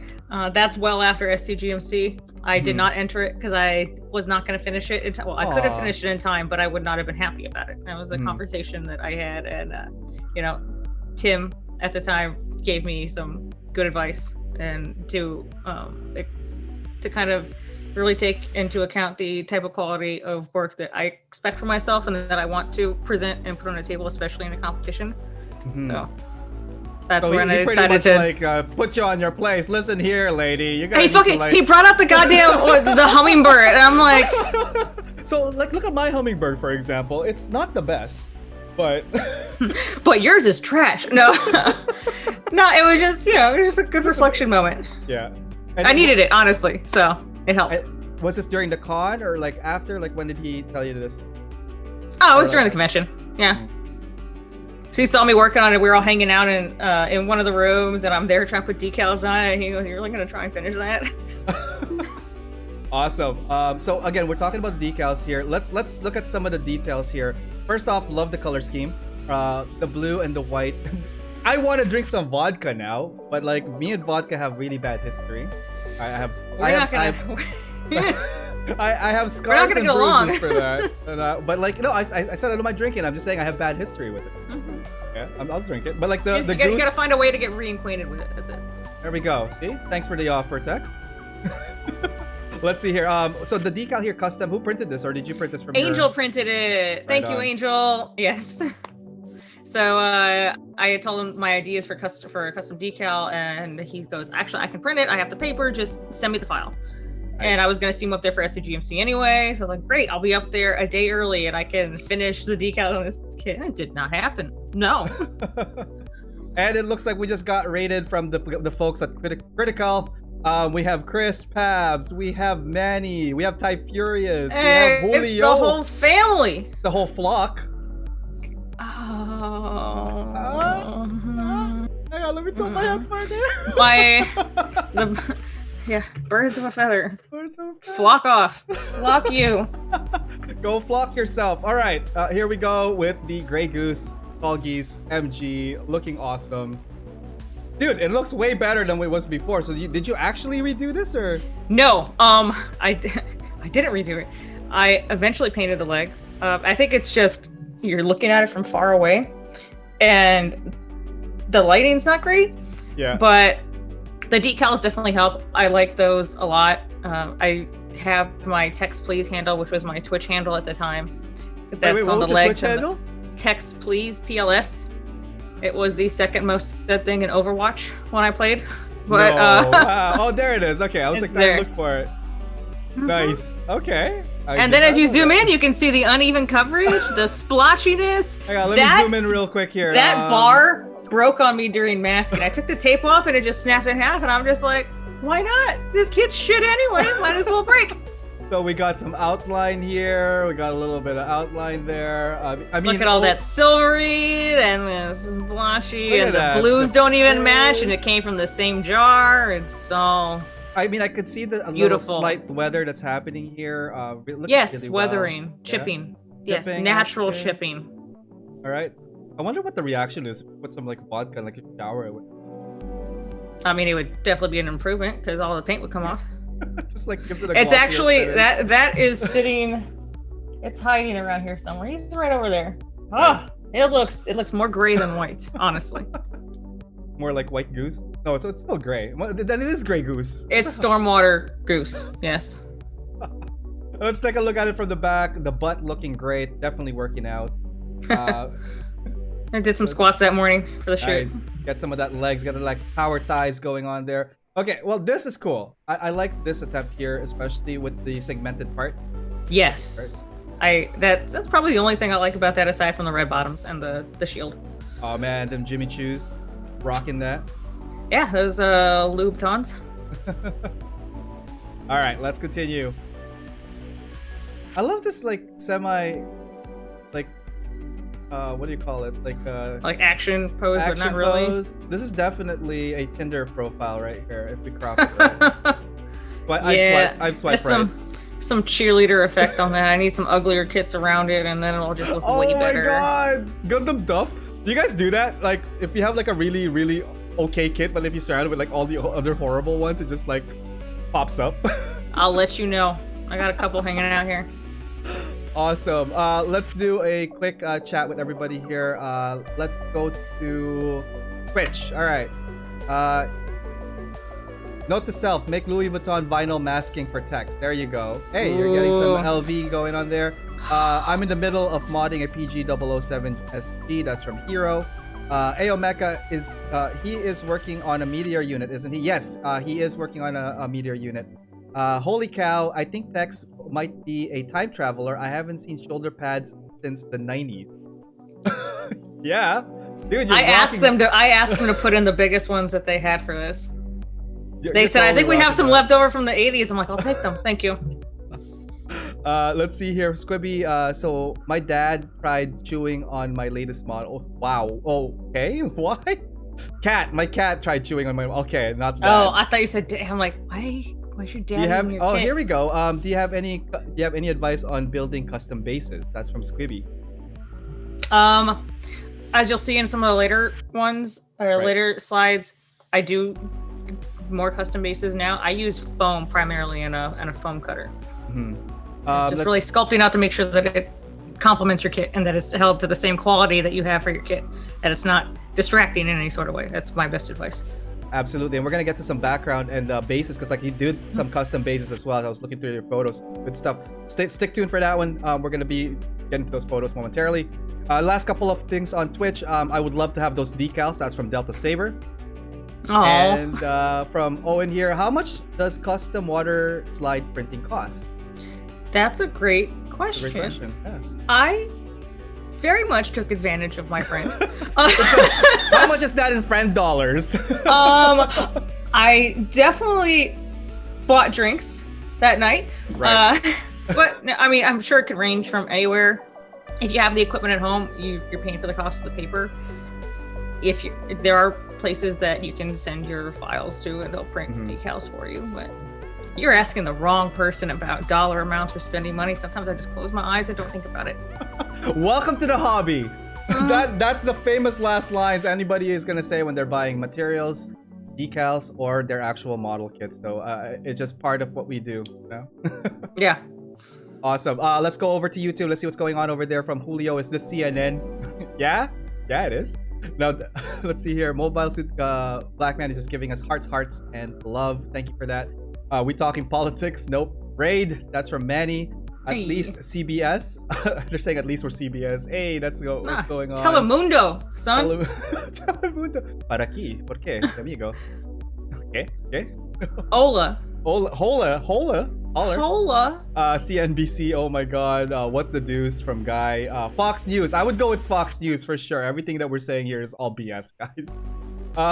Univision. Oh my God. Fake news. I thought this was the Onion. Oh my God. I would totally love to do an Onion show. That would be awesome. Onion inspired Gunpla like Gundam news. themed. Yeah, in other news tonight, more Verka RX-78 is rolling out. For all of you guys who just finished buying your unicorns and your unicorn 1+2 and your P Bandai, new RX coming out in all of the G formats from G1 all the way to G7. Back to you, Tex. Yeah, nubs. Leave them or leave them. Oh, like as a segment? Yeah. Yeah. Today we are joined by some people who's their first time building, and they weren't called noobs. How do you feel about that? Yeah, it was really good. I was building my first kit and I wasn't getting judged by it. All right, in other news tonight, professionals get critic for like misplacing a label of their decal over. We've got a whole segment for you.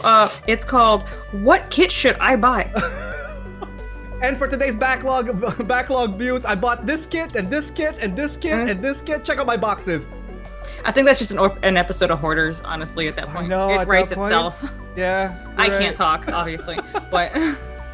Let's do a couple of more questions here. Zooming in, is this critical builds? A little bit. Oh, because we're zooming into your work. It can be. It should be on critical builds. I think we did the wrong segment. I'm being very critical of my build, yes. Julio Ariel doesn't have pants on. Shh.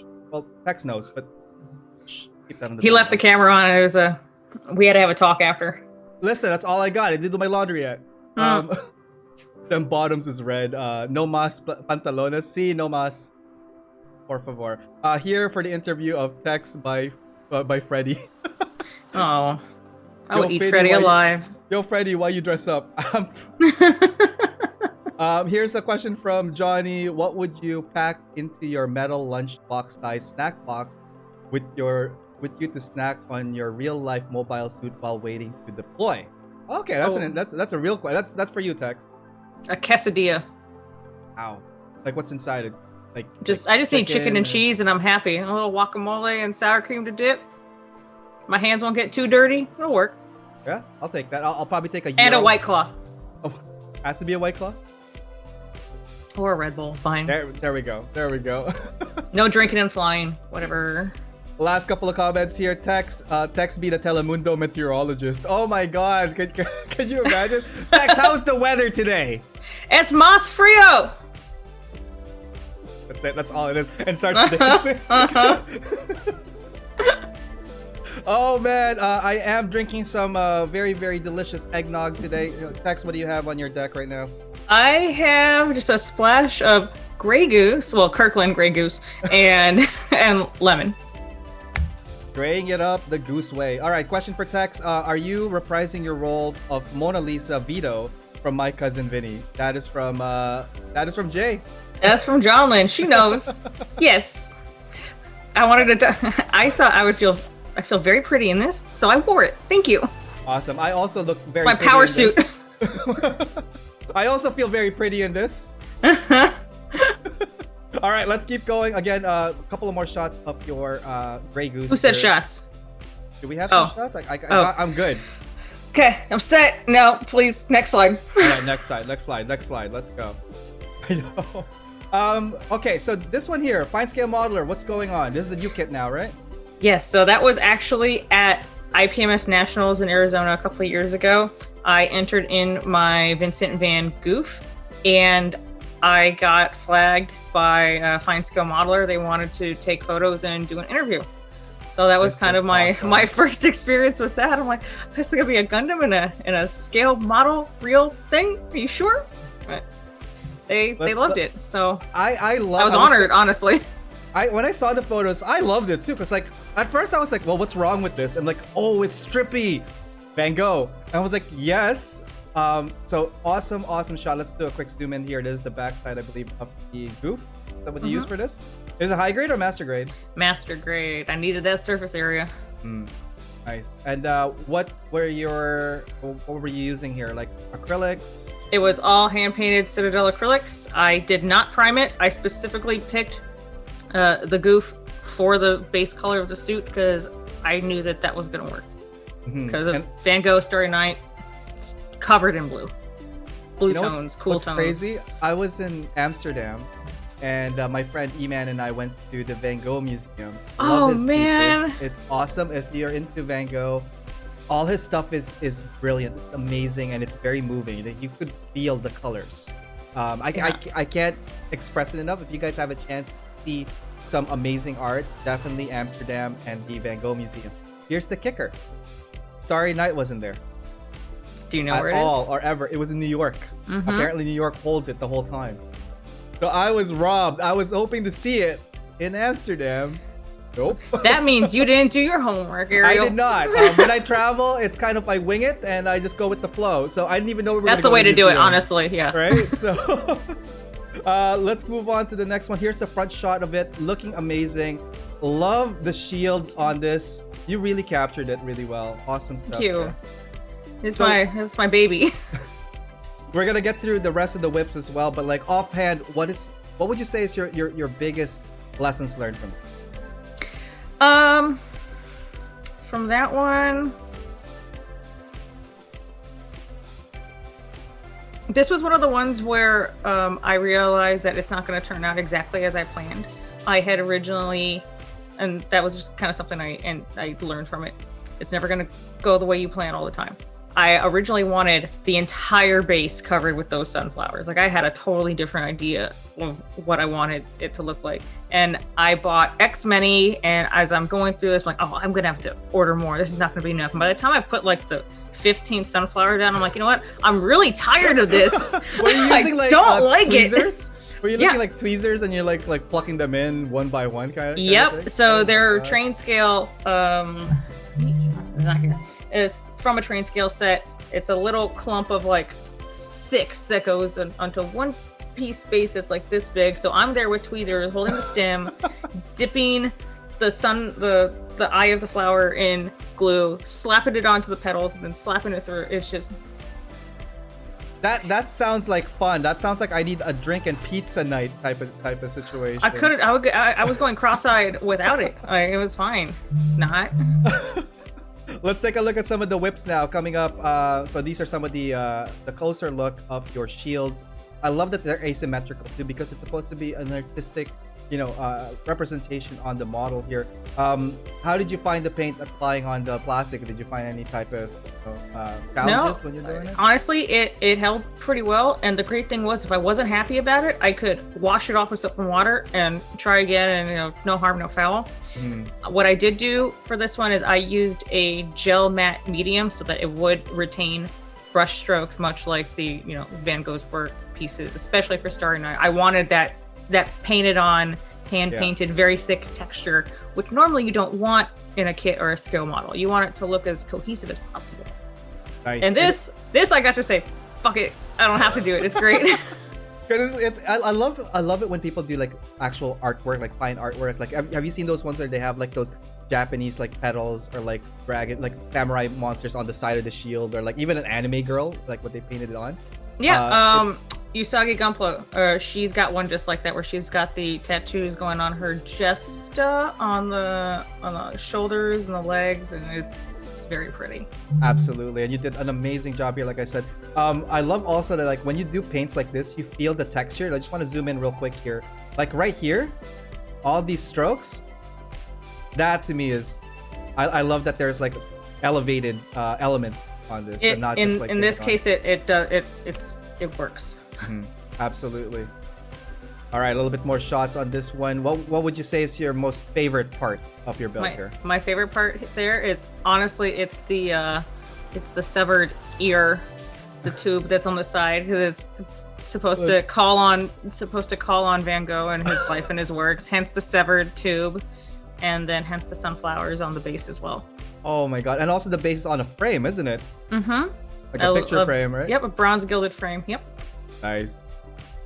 All right, let's see here. How many shots do we have of this one? Because I want to be able I think there's a few. Yeah, I want to get as much as we can here, because these guys, just over here at YouTube, I'm just going to pick on some comments here, if you don't mind, Tex.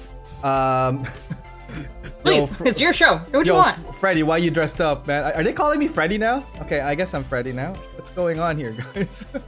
It's home goods, Freddy. Right? Let's see. Question. We got that. Freddy, are you dressing up as a lawyer? Yep, I totally am. Love it. You're very pretty, Ariel. That's from Jonathan. Thank you very much. The Van 4 was such a brilliant and funny idea. All right. It was a goofy idea. Thank you. I'm very proud of that one. Mainly the name. Let's see here. Tex B making art. That's from Julio. Julius Van Goof was a great build. I saw it in person. Oh, that's awesome. Should do the Leopard Da Vinci next. The Leopard Da Vinci. Well, if you guys have a leopard, that'd be great. Oh man, kick out the salary, man. That's from Kyle. Is that from Kyle? Yep. Clueless Gunpla. Ariel wings it and gets chicken wing and waffle. So yeah, John. Side story. Johnny and I went to Anaheim for BlizzCon, and we've been always kind of going to the same food places around there, either the trucks or like some close nearby. So we decided one day in an afternoon where it was kind of dead to just walk around the neighborhood. We walked far, and then when on our way back, we stumbled upon like this chicken and waffles place, and it was the best thing ever. Now, if we're ever gonna go back to Anaheim, that's like our first stop now. I was gonna say, if you're gonna go back, especially around BlizzCon, I've been there a couple of years. Yeah, just a long time ago, but try and make the trip to the Anaheim Packing District. It's a giant. Okay. It's not too far away. It's away from the more touristy stuff where it's usually around the convention center, but a lot of great. It's like a giant food court with entertainment as well. A lot of good options, good eats, good drinks. You'd like it. Okay, down. Johnny, you got that right. We're gonna do that up next time we're out there. From Manny looks lol. He killed hours on a plane and could have been in New York in 2 hours. What? That's awesome work from Nicholas Ciata Sanchez. Hasaki, nice. Jonathan Velasquez, beautiful piece. Let's see here from there's so many people. I'm trying to catch up, guys. Stop. No, don't stop. I mean, I want more. You're telling the wrong voice. It says slow down. Oh my god, let's see here. Thought you went missing when I didn't see you in the critical chat. Oh, okay. Oh, they're picking on Handren now. Yeah. Wait, Handren was here all along.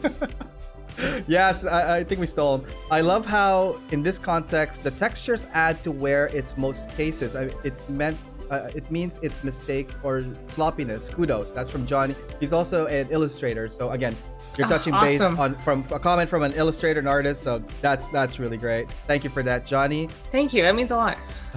From let's see here. Not much. Sitting down to pizza. Okay, are we caught up? It's called Roscoe's Chicken and Waffles. That's Roscoe's is a staple, yes. There you go. I think it needs to be happening, guy. Chicken and waffles is what you get in Tennessee and Alabama, not Cali. It's a one-off, I guess. I would still eat chicken and waffles anywhere else. If I'm down there, though, I'm having like real barbecue. There we go. I wouldn't mess with it anywhere else.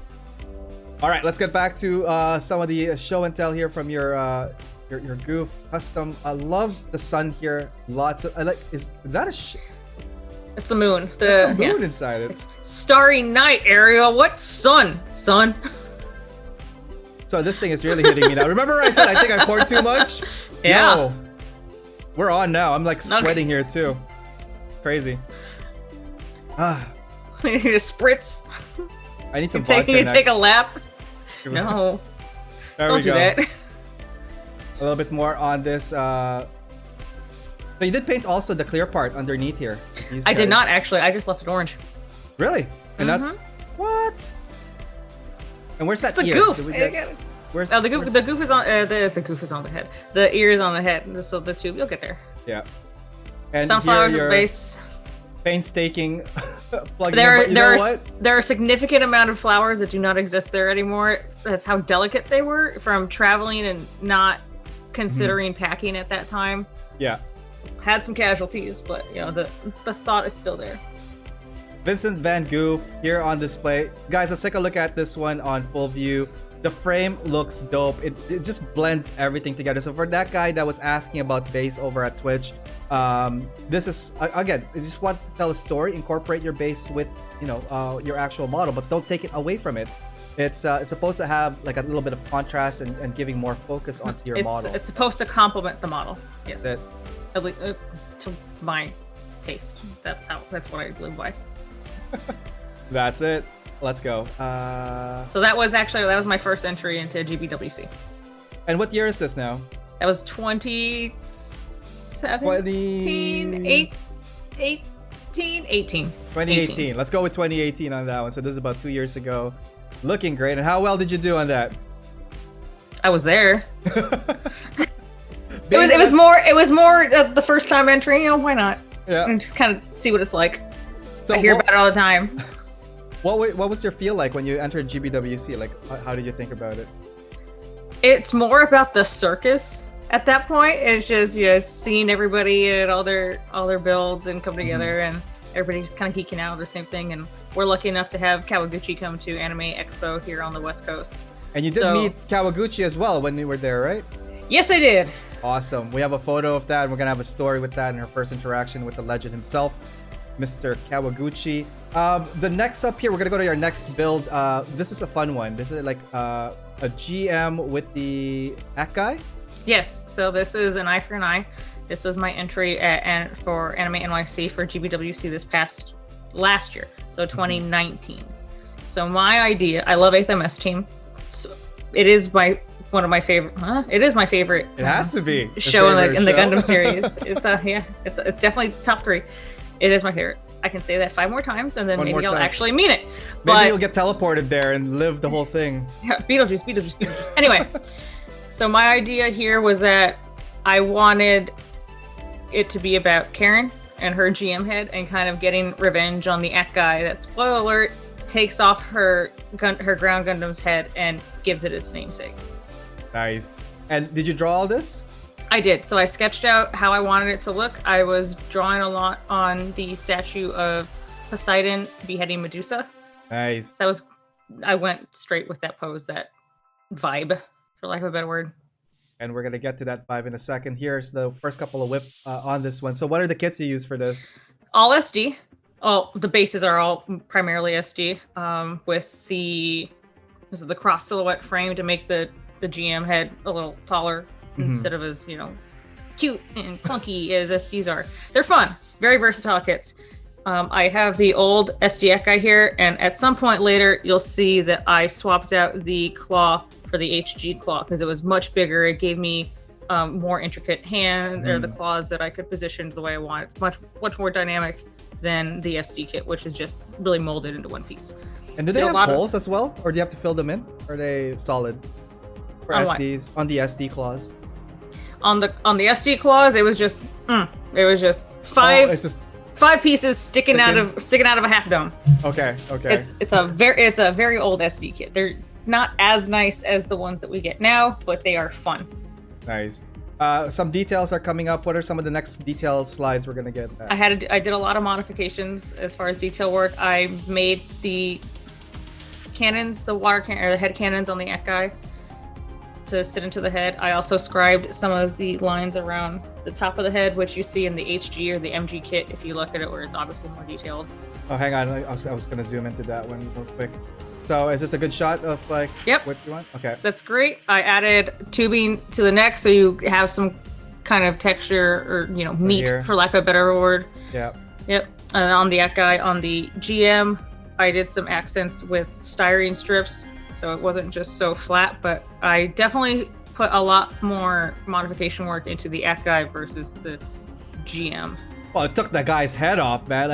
And he's stepping on him. He's not even done. Yep. I stole that idea. Well, I say steal, but I was inspired by Tim's build at the time that he was working on his stream, where there was a crushing action going on.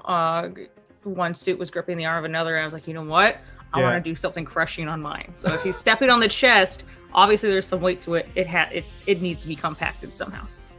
Damn, I could feel the weight on this one right there, especially when it's crushing the body. That is awesome. And I think there is where you see the HG hand, since you can move every claw at that point. There we go. I recently built the bear guy from that was based on this body. It's a fun kit. The high grade on this one is really, really well designed, I think, for like a very non military. I don't know, it's so weird. This one is like, it's either it looks silly or it's like very scary. It's got its purpose, both to me. The aquatic Xeon suits are some of my favorites, so I had a lot of fun working with the Ekai, obviously.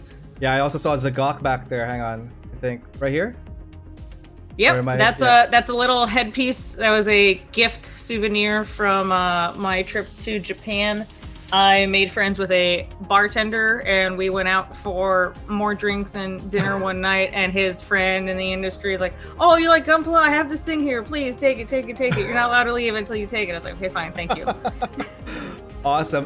Let's go back to the base topic. Someone was talking about like how do you do bases. So obviously you did a custom base for this one. You're using the that insulation foam, like the pink one, right? Yeah, so it's pink. Actually, I have a piece here. So it's just pink. I'm dropping a lot of shit. So it's just pink. I don't even call it insulation foam, but like tile foam.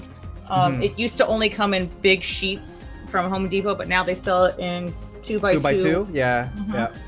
So it's way more manageable and costs next to nothing. So I'll cut it to whatever shape I want. You can stack onto it with drywall, stucco, whatever you want. Right. You can make it do anything you want, honestly. There we go. And you were talking about the claw earlier on, so here's like a little bit more zoomed in. I think the next couple of slides here are like your whips or the kit here. Are you using can now, or are you using airbrush now? Nope. I upgraded at that point a while ago. At this point, yeah. So it was all airbrush. I did, like I said, I do a lot of my white pre-shade in blue, so I did that there. Just going for the kit at this point. And I love pre-shading. It's a lot of fun for me. Pre-shading is awesome. It is very, very much fun. You're doing some chipping and weathering on the armor itself now here. Because my story was that, Karen, the GM head, was hunting down this Ekai and pulled it out of the water. So it's got to be covered in mud at some point. You're dragging it along. It's wet. It's dragging up from the coast. And then I used what was it? Reference pictures from submarine hulls that have been underwater to kind of use as a guide for the weathering on the Ekai. What can you tell the folks that are thinking of weathering for the first time? What kind of advice would you give them? Do it. You're either gonna overdo it or you're gonna do too little. The idea is to find like that sweet spot in my experience. That was the hard part for me. But looking at reference photos, like I said, in this case, it was an aquatic suit, so I needed something that was primarily under the water. Not a boat, I needed a submarine. Something that was going to be doing damage at depths for God knows how long. And awesome as well here, like some details on the Ekai. I love the streaks and also like that shading. You could tell like from the light to dark, giving it more depth and perception. Wow. These are all hand painted, or what are we looking at? Yeah, all of the weathering and all that was hand painted. The base colors on the suits were all done by airbrush, but as far as detailing goes, it's usually hand painted for me. Nice. All right, let's go to the next one here. You also incorporated lights in this. I did. So I have LEDs in the Ekai's head and in the chest, in the cavity. So I think there's nothing better than a mono eye with a lit eye. I love it. And they were flickering because the idea is, the head's been severed. And so there's not a whole lot of power. It's losing life. Yeah. And I loved that. My favorite part of it is that the eye I placed over here on the side, like it's looking back at it. Like, all right, you got me. Nice. All right, let's go do some quick chat questions and comments here. Let's go over to Twitch. Let's see what's going on here. There's so many chats now. Oh my god. I've used spruce to make custom stands. Yep, I definitely pack up on considering getting machines that can do white printing. I guess we were talking about printing earlier on. My fellow Texan sense is tingling. Domingo Live. Oh my god, there we go. I guess we're talking about the news as well. Dos cerveza por favor. Oh my god, yeah, that's when we were speaking Spanish. Dos más. Live más. Finish his drink. Oh, I like that rendition of Starry Build Night. más. Build más. Por favor. There we go. Text, do you gram this one? Did you post all of this in your Instagram or? I did. Okay. So you're gonna have to scroll back about a year ago. A while. Yeah, but for whips and stuff on my Facebook page, it's usually where I dump everything once I'm done with the build. So you'll get all of the in progress photos there. This one was one of the first ones where I decided I wasn't going to share it every day. I really liked having it just kind of be my little project that I was working on. Right. Awesome. Let's see here. Just a couple more comments and questions at Twitch. Let's see. From Gunpla in Miami. Yo, what's up? Hey! I love this guy. His stream is funny as hell, man. I love how unfiltered and fun an individual is. Miami's a treat. He actually won the first build-off that we hosted for the Gunpla Girl Gang hosted, our Summer of 0079. Oh, nice. I love that one. So he's on the house. He's saying, damn, looking sexy. Love that build. And here's a question from Twitch, and then we're going to head over to YouTube. Riot is asking, what do you use to weather? Whatever I want. It depends. Whatever you got, son. Whatever. You must have missed the whiteout earlier. In this case, for the GM head and the Ekai, I used Dirt Effect paint or medium from Vallejo, and then I dyed it I just mixed it with brown Citadel paint and just slapped it on there because it gave me the texture that I wanted for the mud, and then I was able to, by adding more paint to it, it got me that really muddy look that I wanted. And awesome. Some flocking on there for moss on the side. It wasn't a whole lot, but it's there. All right, some flocking. I get some of that gray goose. We're back to that already. Okay. Let's see here from YouTube. Let's hear from Jan. Yes, go to that place, Ariel, when you're in Anaheim. Good place for food, and that's with the chicken and waffle place earlier on. From Hasaki is saying, nicely done, Armita. And that's from your last couple of builds here. Thank you, Andrew. Starry Night. And let's see here from Bro Builder is here. How's it going, Brian? He's saying, hells yeah. I can see his face too. I love his... Yeah. Hells yeah. Anytime you read something from Brian, you can hear it. You can hear his voice, exactly. Let's see here. Oh, Gio is here. Gio, how's it going? Oh what my up? god. Gio is an amazing person. I love his smile. I don't know if anybody has remembers me saying it, but this guy ear to ear, man. It's like... It's contagious. When you flick a light switch and you see like this bright smile, that's him right there. Let's see. That was your very cool SD build. That's from Hasaki. From Rush. Love how Tex draws on more traditional art for inspiration in her builds. Always impressive. Oh, awesome. Thank you. Let's see here, Hasaki. The old ones are SDGG. Okay. Yep, the G generations. Oh, right. And that's the one with that weird beat thingy too, right? Like they're not like articulated as the BB or the SD, or do they have those now on that? Hang on, let's put you back here. Oh, okay, yeah, exactly. That's a little bit. Little stubby feet going on there. They're fun. They're cute. You can work with them. You can work it. We'll work the problem here. Let's see here. Did the SDGM tactical crouch her? Yeah. Tactical crash. Yes. Teabagged. I played Halo once. I know what you're saying. No, Karen's got some class. She wouldn't do that. Straight fire. Dope. Let's see here from Rouge. No T in Texas build. Only White Claw. I think Johnny was talking about teabagging. That's absolutely correct. Scrolling down. Wait, that isn't Flex Marquise. That's from Greg. Oh, man. You never see us in the same room together. That's all I'm saying. Flex Marquise, aka. Let's see here. Just keep it clean, please do. Sup, Gio? Hey, fam. Hey, Gio. Hey, Gio. Hey, Gio. I don't know. I guess Gio showed up and everyone was happy. Yeah, exactly. Who isn't? I'm happy Gio's here. I don't know. From Chris Pabs. This everybody's favorite uncle. She does up. She does up well. Yeah. Body legs. Awesome. All right, let's continue on. We have a lot more slides here. We're like just touching base on halfway point, to be honest. Sorry, y'all. It's gonna be one of those episodes. Again, another shot of this one. Let's talk about the base real quick, Tex. Love the color on this one. It's like that whole muddy kind of like sad look. Would you have considered putting like liquid resin next time? Like just kind of like give it like that? I actually thought about that on the back side of it. So that's like the front side that you see. On the back side, it is a little more marshy. So it's got the mud, it's got some greens there. I thought about putting water in for a second and also having water dripping from something from this guy coming out or whatever. Yeah, but I wound up not doing it. I just figured, drag it. My excuse was she drug it out of the water as far as possible. It's fine. We're good. Nice. Just so long as the story is there. I don't need to go that deep. Deep in, okay, I was gonna say something deep in water, but yes. Yeah. The lights here, did you finally You're in over your head, yes. Did you finally make sure the battery lasts? Yes, I learned that. I got a switch and everything. Right on. Looking great, and I love the whole backdrop of this, your work set.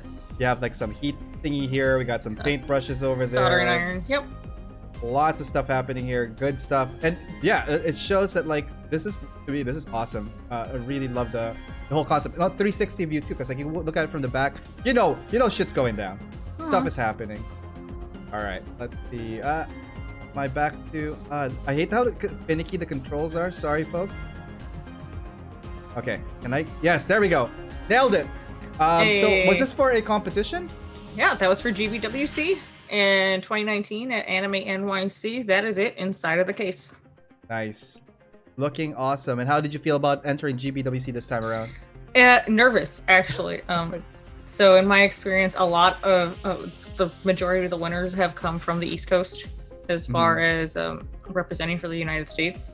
And it felt like a totally different ball game competing and entering and hanging out over there. So nice. It was exciting. It was new. And did you place? What's going on here? I did. I was very fortunate to have placed. I placed 3rd overall for my little SD build. That's awesome. Congratulations on that. Thank you. And it didn't help me much because now I want to do more, better. Yes. And we can't wait for your next builds. I think, how many builds do we have? We have a couple more builds here. Why don't we do a quick break, Armita, and then we will go back and continuing on that. Let's go back here real quick, guys. If you guys are just tuning in, we're joined here by Tex Marquise.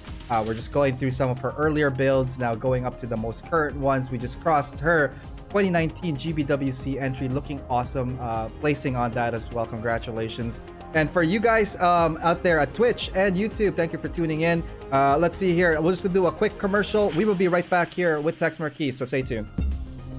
Hey, what's up, guys? It's Ariel from AO Mecha. I just want to let you guys know about all my other social media outlets if you haven't had a chance to check them out at facebook.com/AOMecha, on YouTube, youtube.com/AOMecha, on Instagram, instagram.com/AO_Mecha, on Twitter, at AO_Mecha, and on Discord, fairly new. That one is AO_Mecha, #3414.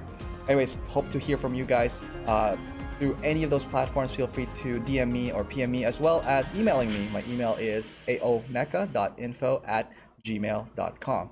Just want to let you guys know that this episode is brought to you by USA Gundam Store. Please check them out, www.usagundamstore.com, and save on your purchases when you use my discount code AOMecha10. All right, let's get back to the show and see what's going on there. Hey, what's up, guys, and welcome to AO Mecha Live. My name is Ariel. We're joined here by Tex Marquise. Armita, hey. How are you doing? Great, thanks. Still have the energy? Can we still continue?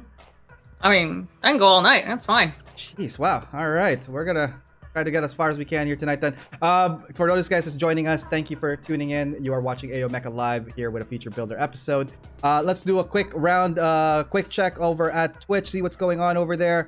From Miami, wow, all the work and detailing on the SD is so awesome. There's a compliment for you there for that awesome SD work. It is awesome. Thank you, Miami. Thank you. Thank you very much. I'm very proud of them. Gio here saying, hi, y'all. Hey. Couldn't miss Arm's spotlight. Aww. So nice. Thank you, Gio. Okay, Rush has got to check out. He's gonna go watch The Mandalorian. Y'all have a fun and Merry Christmas. Merry Christmas and Happy Holidays to you too, Rush. And yes, if you guys have not seen The Mandalorian, it is freaking fantastic. Stop living under the rock, but don't do it right now. We're gonna do it after the show. Hey, love it. Then we'll talk about it afterwards. Let's see here from Gio. He's saying Beast Coast.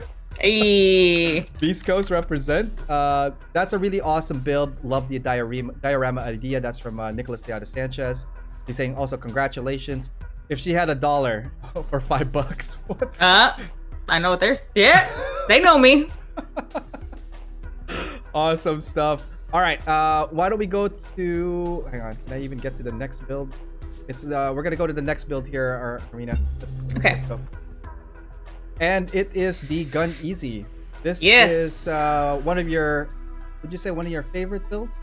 I would, yes. Yeah?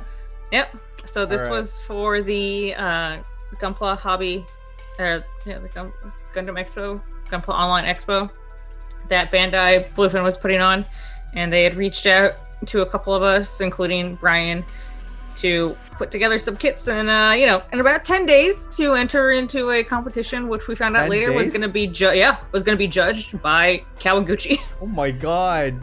Yeah. Jeez. So you guys must be like all in ass in this one now. It was definitely the fastest time I ever snapped up a kit. That first photo, I was at a birthday brunch for one of my family members. And let's go back to that. How many hours you'd say you put this together now? I put that together I snapped it together in a day. Usually it takes me forever just to snap up a kit. But for this, I was like, time crunch.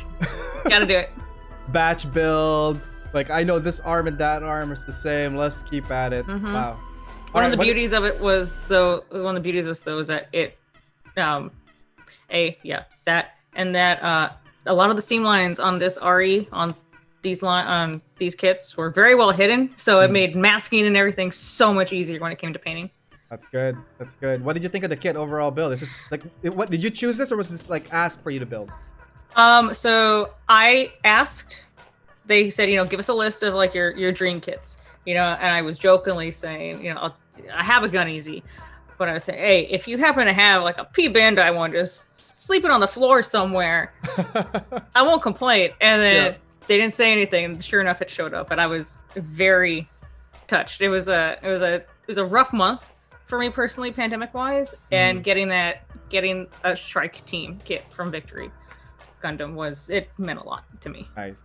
So it arrived, you snap fit it, you're doing some poses with it. I love the poses also for this guy here, like that you've been from the photos you've done. So what was your theme? What were you going for? So the Gun EZ is the suit that is used primarily by the Strike Team in Victory Gundam. It's a team composed of all female pilots, and I really wanted to focus on that, or have that be the theme of the build.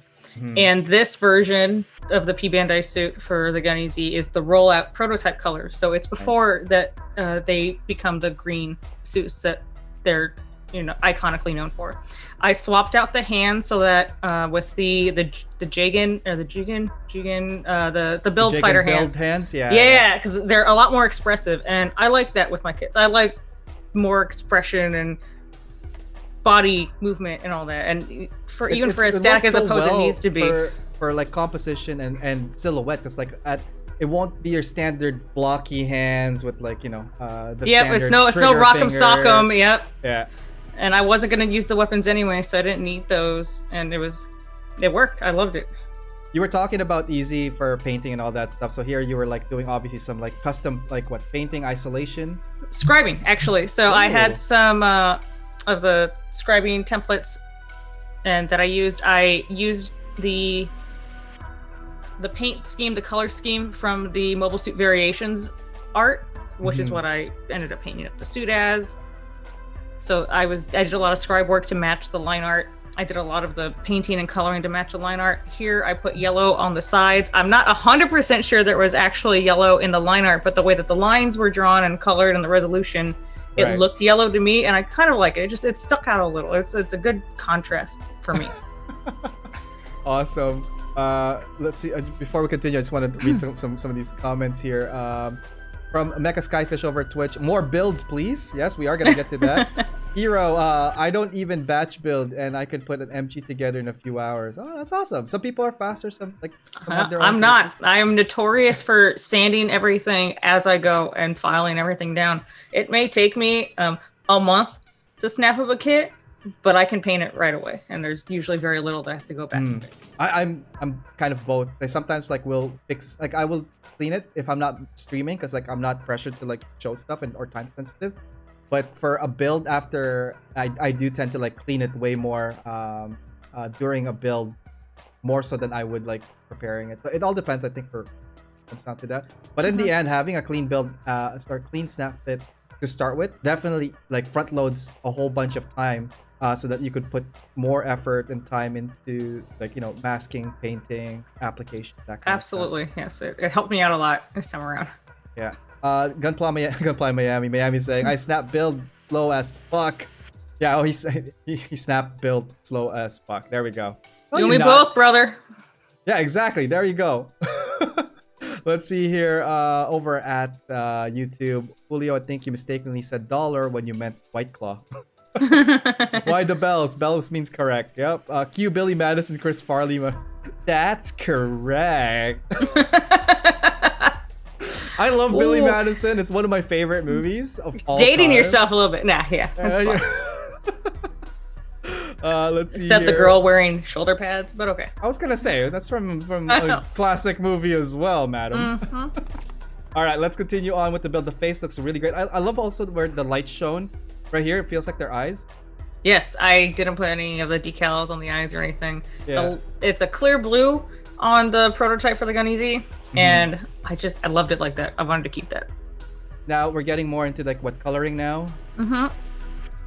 So I did, just same thing, Song and Dance, pre-shade, blue, put the white on, had some contrast with the gray underneath. You left the PC parts inside then, or the connector piece inside, and you just masked it? I did, yep. Did you paint it as well prior, or did you leave it as the gray?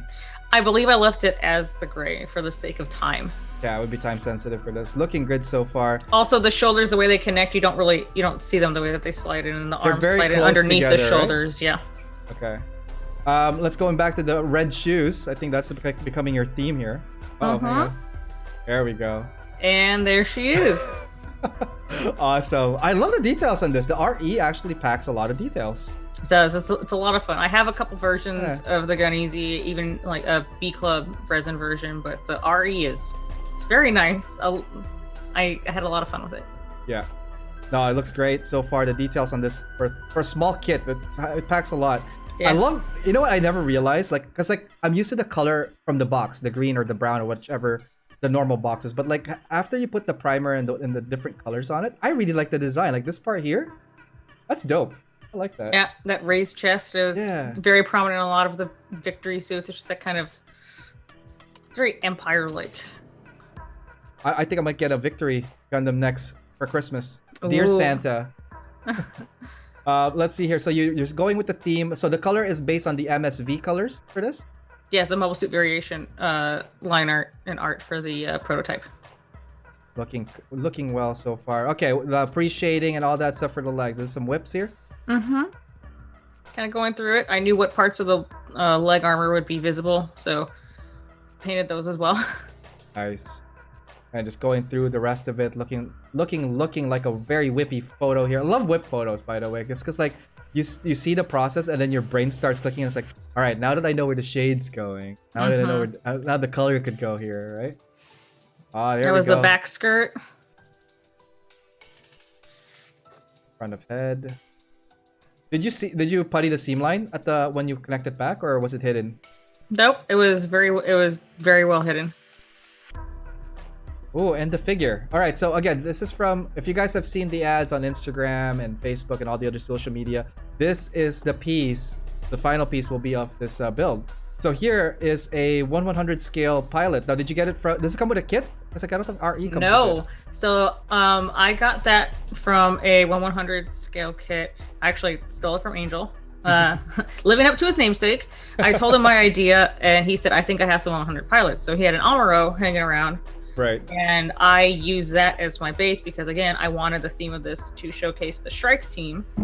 So I took this figure, sanded it, whittled it down, and gave it and turned the Amuro figure into a Shrike pilot. So I made a female pilot figure. Nice. And we're going to get to the painted one. Here's a little bit more zoomed in, closer version of that one. EFSF pilot from the looks of it, especially with the crown here. Almost. The crown was very difficult to manipulate, so I didn't fiddle with it too much, but it kind of has the same shape as the pilot suits. Yeah, in from Victory. The suit was entirely different. They've got boots, they've got these tailored lines that are going down the front and the back, and one of the most notable items from the Shrike team is that they have a red ribbon around their arm. So I scribed that, or sanded that in a bit and gave it that extra dimension, that extra layer of like the detail on this must be like we're gonna get to that in the next photo, I believe. Second. There we go, all done up, and then we start hand painting. Yes. Nice.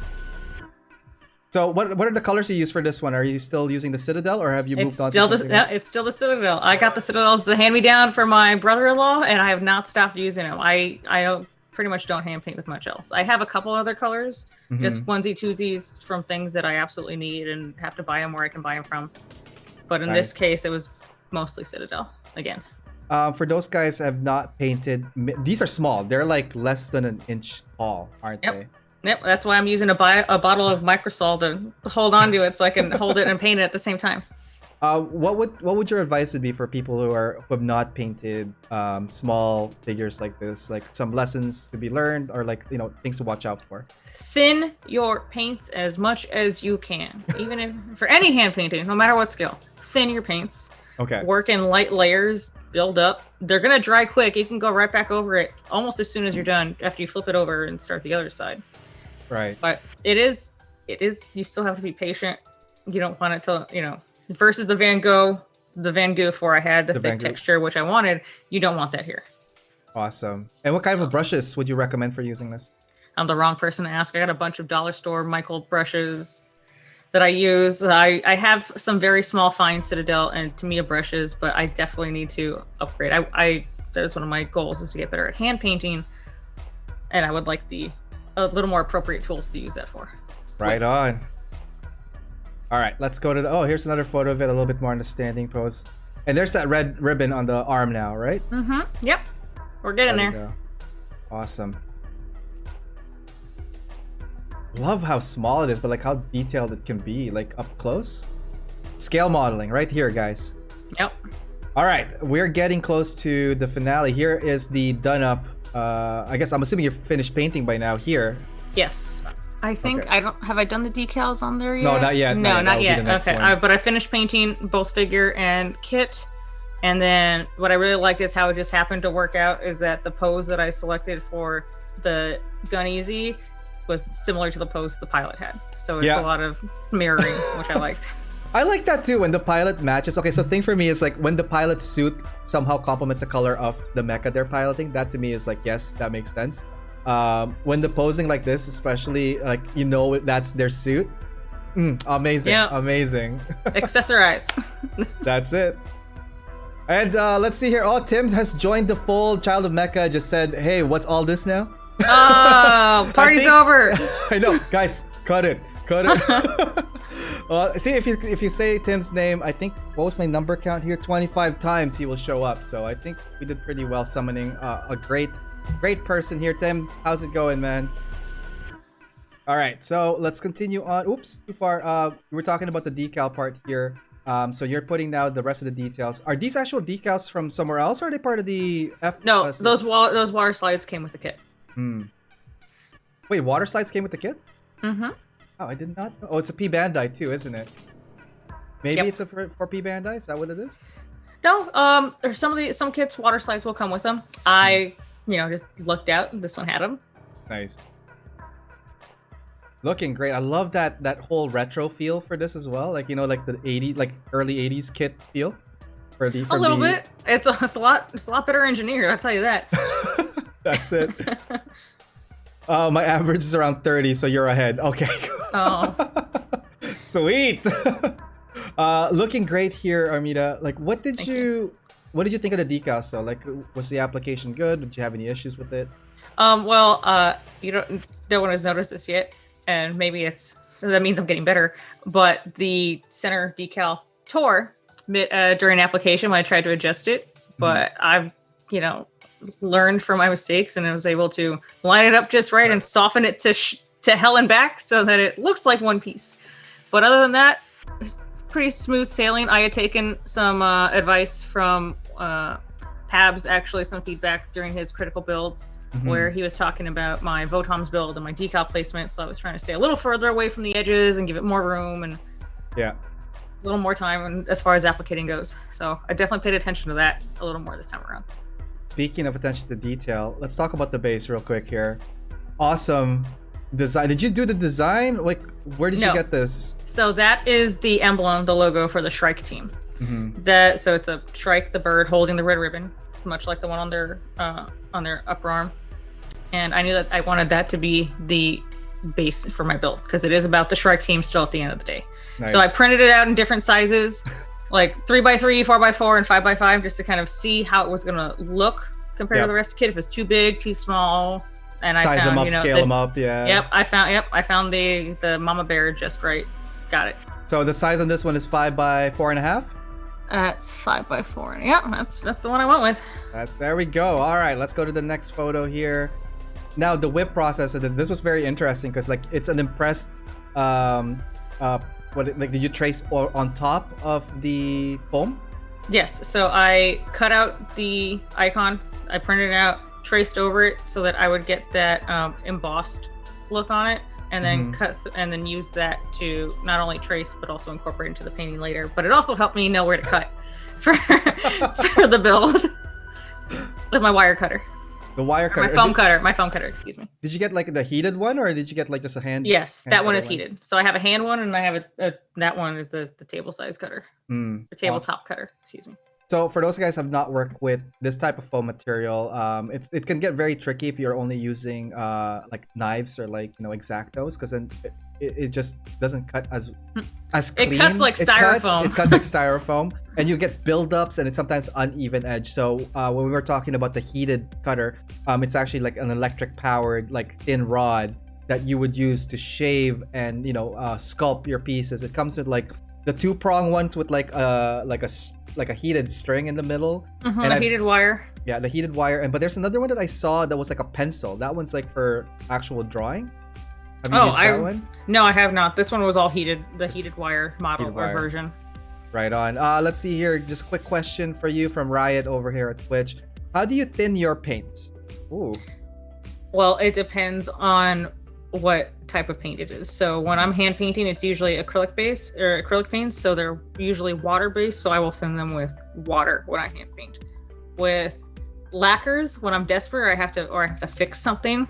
Yep. I'll thin it with the appropriate thinner, a lacquer thinner, or whatever the brand is based on, or whatever the brand is. Usually I can get away with Mr. Leveling thinner to thin it for hand painting, but it's going to dry very quickly. You're going to be throwing a lot on if you're going to use it. But when you do like touch-ups, do you use actual like paintbrush, or do you use like other things that's like to dab that little spot? I'll use a paintbrush. I actually pack a to-go kit anytime my kits are traveling with some touch-up materials just in case. Nice. Which includes a brush. I primarily use a brush. Well, hopefully that helped you out, Riot. Let's continue on here. Thank you for that, Tex. So here you're masking out the pieces after you've put the impression on the foam, right? Yes. So I'm throwing down some of the pink. How long did that take? I did that in one evening. I knew I was gonna be up. I knew I was gonna be up till 1 a.m, and I'm just like, let's do it. It's 9 o'clock. I can get this done. It's fine. Awesome, and it turned out really well, by the way. So, airbrush on colors on top, or hand painted? I airbrushed the pink and the white because that I needed those lines, hence the masking. Everything else was hand painted. Nice. And here is almost a finished product, or is this the finished product? Just about. It's just one clear coat shy. Yeah. Look at that, guys! Amazing. That's a base done up right. I love that it's like, what do you call those? Like those icons that like just have like that shadow at the back, like an extruded version. A little bit, yeah. I know what you're talking about. Yeah. All right, let's get to the next couple of ones. Here are some of this is now the final one, right? Mm-hmm. Wow. Showing off the base. Looks really great. Love the color on this one. Thank you. And there she is. So what did you think of the build? What are some of the stuff, both lessons learned and favorite part? I would never build a kit and finish a kit completely in 10 days again. Even if unless you paid me. I don't think there's any way I could do that again. But it was definitely a good test. Mm-hmm. I can do it. I don't want to do it all the time in that time frame. Right. But I'm very thankful that it worked out. And I think it also helped that the suit, the story, the pilot, the show meant a lot to me. So it was kind of the motivation to get it done. Like, I got to do it. It's, I don't want to do a disservice to the Shrike team. Oh, and you did an amazing service on this. Even like the back part, I just want to talk about here, like some of the details I like.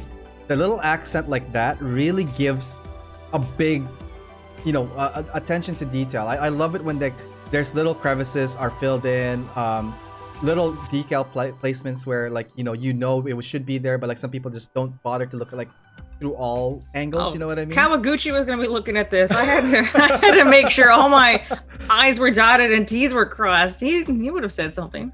And for scale, there's your pilot over there. It is still a big kit for a 1/100, even though it's from the smaller scale. It is a pretty decent size. It's fun. It was fun. All right, and here's the shot from the ads. If you guys saw some of the Instagram posts and social media posts earlier on, here's the pilot. Did you give a pilot a name? I gave her a name, but it's based off the show. While I was working on it, I imagined that it was Junko, one of the pilots from the Shrike team already, one of the leader of the Shrike team there. It's the prototype, and her suit I believe was converted from the prototype. What can you tell us about the character? Like what's her background? Well, she's the leader of the Shrike team. She's, someone that they all look up to and respect. And she's just trying to really find herself and her place as well in the show, especially with the losses that she has to endure throughout the series. Awesome. And guys, check it out. So this thing went pretty far as to being presented with Mr. Kawaguchi himself. So Gundam Online Expo, was this aired during Japan time, I'm assuming? You were asking the wrong person. No, did you actually, even watch this when you? I did. On, when it came on, it was like 9 o'clock or 10 o'clock or something here, and someone messaged me like, "Yo, it's live," and I'm just like, "That's today." Now? Is it now? Is it happening now? So you actually ended up watching it, right? Like I did live. Okay. It got uploaded onto YouTube. I don't believe it was live. I think I just a video about it. What were some of your first thoughts when you start seeing your work being presented? It's like, oh shit, they're going through everybody. I'm like, oh shit, that's my name. Oh shit, they didn't tell me that this was a separate category. Like, oh, that's my name. He said my name, my full name. This is composed of female pilots. Awesome. Kawaguchi's on point on this one. Look at this guy on fire. He knows his stuff. And also, it was featured on the Gundam Online Expo website. Let's take a quick look here on some of the images here. So we've seen the big images preview. Winner, congratulations on this, by the way. Thank you. And here you are. As a title I get to share with Brian. There's no one else I could be happier to share with.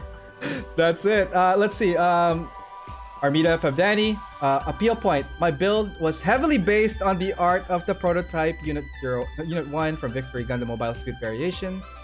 And my main goal was to pay respects to the strike team in this project. I'm normally a slow builder, so putting this kit together in 10 days was a personal best. Scribe marks were added to mirror the source art, and the hands were changed with Build Fighter support parts to be more expressive. And again, we've been talking about most of these as well during the show. The strike team emblem face was cut from foam and hand painted using the figure from an existing kit I carved, reshaped, hand painted the figure to resemble one of the female pilots. In my imagination, it's Junko under the helmet. Overall, the kit was very fun and well designed. I look forward to building the rest of my League Militaire Army. And have you been building your League Militaire Army? I've switched over and I'm working on the Vespa Zanskar Army right now, but my Gunny Z collection is growing. Awesome. I know what to get you for your birthday next. Hey. Let's see here. Comment from Mr. Kawaguchi himself. The composition of the model suit, figure, and base exudes a strong sense of character. It demonstrates your arrangement skill. Each component show attention to detail and undeniable technique. I hope you continue enjoy making various models. That is so nice from him. Yeah, dude. What did you think? I wanted him to. It felt really good. I was like Cloud9. I was like, he didn't have anything bad to say. Can you please tell me like what I could do better? Yeah, like I want the feedback, the critique. Awesome! Wow! Congratulations on that win. It's a beautiful piece. Thank you. I'm just looking at some of the. Let's go check out what's going on in the chats here. Let's see from Randy here. I love the diorama work. I hope I can level up to that level in the future. You can level up to any level you want, Randy. Just keep at it. You can do way better than this. I promise you. Oh, anyone can. But asshole. I'm kidding. Your work is great, Randy. Keep going. Keep Technical at it. difficulties. Ariel's dead. He's locked in my basement. Let's see. Hi everyone. Dropping by a quick hello. I hope everyone's doing okay. That's from A Gunpla. A very well done piece. That's from Tim. Look at that. And very nice work indeed. Gooch the Mad Lad. Gooch and Chooch Adventures. Beautifully done. That Gooch. Still waiting on that shot Julio. I haven't sketched one thing. Did I even think about it? Even think about it again till right now. Okay. And then over here, Miami saying 10 days. Hell no, I could never do that. If I did, I'd just be shit. I would be shit. Oh, no. I slept real good after that 10 days, I tell you that. It's like going to those thesis or exam presents. Like, you know, when you're preparing for that, like, that big thing in class. I don't know, like for me anyway. That big work project or that final exam, yeah. Like that deadline I was telling you about, what is it, like on Friday, I was up to like 3 a.m. and you're like... Yeah. So I slept all Saturday. Oh, no, the deadline was Thursday. I slept most of Friday off. I was done from that. It was well earned. Oh, there we go. Okay, let's go to the next slide here. And this is like one of your newer work. This is the... call them. The Scope Dogs. Yes. Yes. So it's a Scope Dog and a Brutish Dog from Votoms. Votoms. Here we go. Did you watch any of the old Votoms series? Absolutely. I watched the original show. I haven't seen any of the movies or anything extra yet. Nice. But I loved it. I enjoyed it a lot. It's very noir like, and I think that's what really drew me to it. Absolutely. And I love their design, like especially the new iPhones when they have the 3-eye thing going on. Oh, yeah, that was hilarious. Everybody made that joke, and someone actually manipulated a video in Tokyo of an ad for it, and they put the scope dog over it, and I was like, yo, I almost bought it hook, line, and sinker. That's marketing right there. 101 lessons learned. Let's talk about the sketch real quick. So I'm assuming you had an idea, you wanted to get the paper. What were some of your thought process when you started to create? So I wanted it to mimic the show, a specific part in it where Chiriko is in his scope dog and is helping is with the help of the Phantom Lady and her brutish dog, escape Udo. So the city that they're both in at the time. And over here at the bottom, it looks like you're sketching some base, some hanger. I'm already planning out my diorama, what size it's got to be. Nice. Yep. Looking great. Like, do you often now sketch out your ideas before you start? Absolutely. Yeah, that's just kind of how I operate. All right, let's continue on. Let's get some whip going here. So, which one did you build first? The British or the... I built the British dog first. I actually snapped it up right after I got back from Anime NYC, and she just kind of hung out, and then we just chilled for a little bit, and eventually I got the scope dog, and I was like, now I can do a diorama. Two comments here. Dave B saying, look awesome. Delta Saber, Votoms! And Squee says, yes, Fiona. Yes. Which one? Beautiful Fiona. Which one did you build first, though? Oh, sorry, I built the... Yeah. You built the bridge, but like, my question was, how did you find the builds versus a Gundam kit? Because like I've not built one, and I'm kind of curious your take since you built. So these are 1/20th scale. You could compare them to an MG, a slightly larger MG, and they are so fun. They are over engineered. They thought of every gimmick, and it works because that's how the suit functions or is supposed to function in the show. From the shoulders to the latches on the ankles, or the spikes coming out, and the wheels and the treads turning. Everything works as the suit is supposed to. It's a lot of fun, and it's a good chunky size. It's not as angled and aerodynamic as a Gunpla kit would be. And from the paints here, have you started painting this, or is this an actual texture from the plastic? That actually is texture that I painted on. A friend of mine had suggested to me to use 500 grit Mr. Hot or Mr. Surfacer, because it had been used before in books, specifically reference books for these Votoms kits and for tank hulls, also in scale modeling. So it gives it that cast iron look, and it was. I wasn't sure about it at first when I did it, but then buffing it out, sanding it a little bit so it doesn't look as extreme. Chunky and all that. Chunky, it did it. I love it. I want to use it more. I just want to take a special attention on this little guy over here. We have an SD. Hey, that little Kotobukiya meatball. Yes. That is so cute. Oh my! I love that you have SDs on top of your your regular builds here. Just like, but they're the same like characters. Looking really cute there. And also, let's see. Let's take a look at some of your tools back there too. You got a couple of nippers. What is that? Some it's like a pottery chisels. Chisels, right? So just for scraping and whatnot. A can of paint I still haven't used. I'm so sorry, Mike Wine. Awesome. All right, let's get to the next one. So you're now getting into the paints again with appreciating from the looks of it as well. What type of detail up did you do on this, or did you just go for stock? No, mostly stock. I didn't do any modifications. I just painted it. I did the pre-shade. I wanted it to be as close to. I used the color guides on the not the color guides on the manual. Gaia Notes makes a line of paints that are specific to Votoms and several other anime series and model kits, and I used those primarily on these kits. Nice. So they have Scope Dog Green, they have Brutish Dog Pink, they've got they've got specific names for it. Again, looking really good. What kind of metal did you use for this guy here? For the I used Finisher's Silver Chrome for anything that was metal like that. Looking well. Again, how were the seam lines for this? Did you do a lot of removal or was it pretty hidden? No. Again, this is something that was very well engineered. This kit is well, there are some, but this kit notoriously has these seam lines that go along the inner thighs there, which some builders will leave as is. Some will hide them. I left it as is and had to play with it a little bit after my painting to kind of make it not look as wide gapped, obvious a seam line. Right. I saw a build that was really creative and made these rivets that go into the side so they could kind of patch it up and make it look like it was a patch job to close that gap. It was smart. I wish I had seen it before I painted mine. I would have done it. Another thing that I've seen in other builds also is like that weld look. So basically you roll a putty into like a very thin strip, and wherever the corners meet, you would do something like that, and then like genius. Yes. Like I said, like the thing is, like any scope dogs and builders out there, like they're so, I don't have one, and I'm very envious that people have them.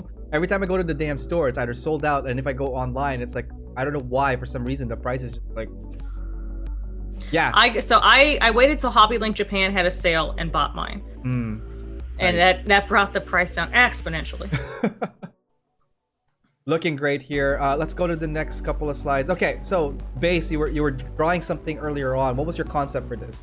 My concept was I wanted it to look like in the show, the city of Voodoo, that they are escaping from. It's a underground multi-level city, and Right. they are escaping from one of the lower levels.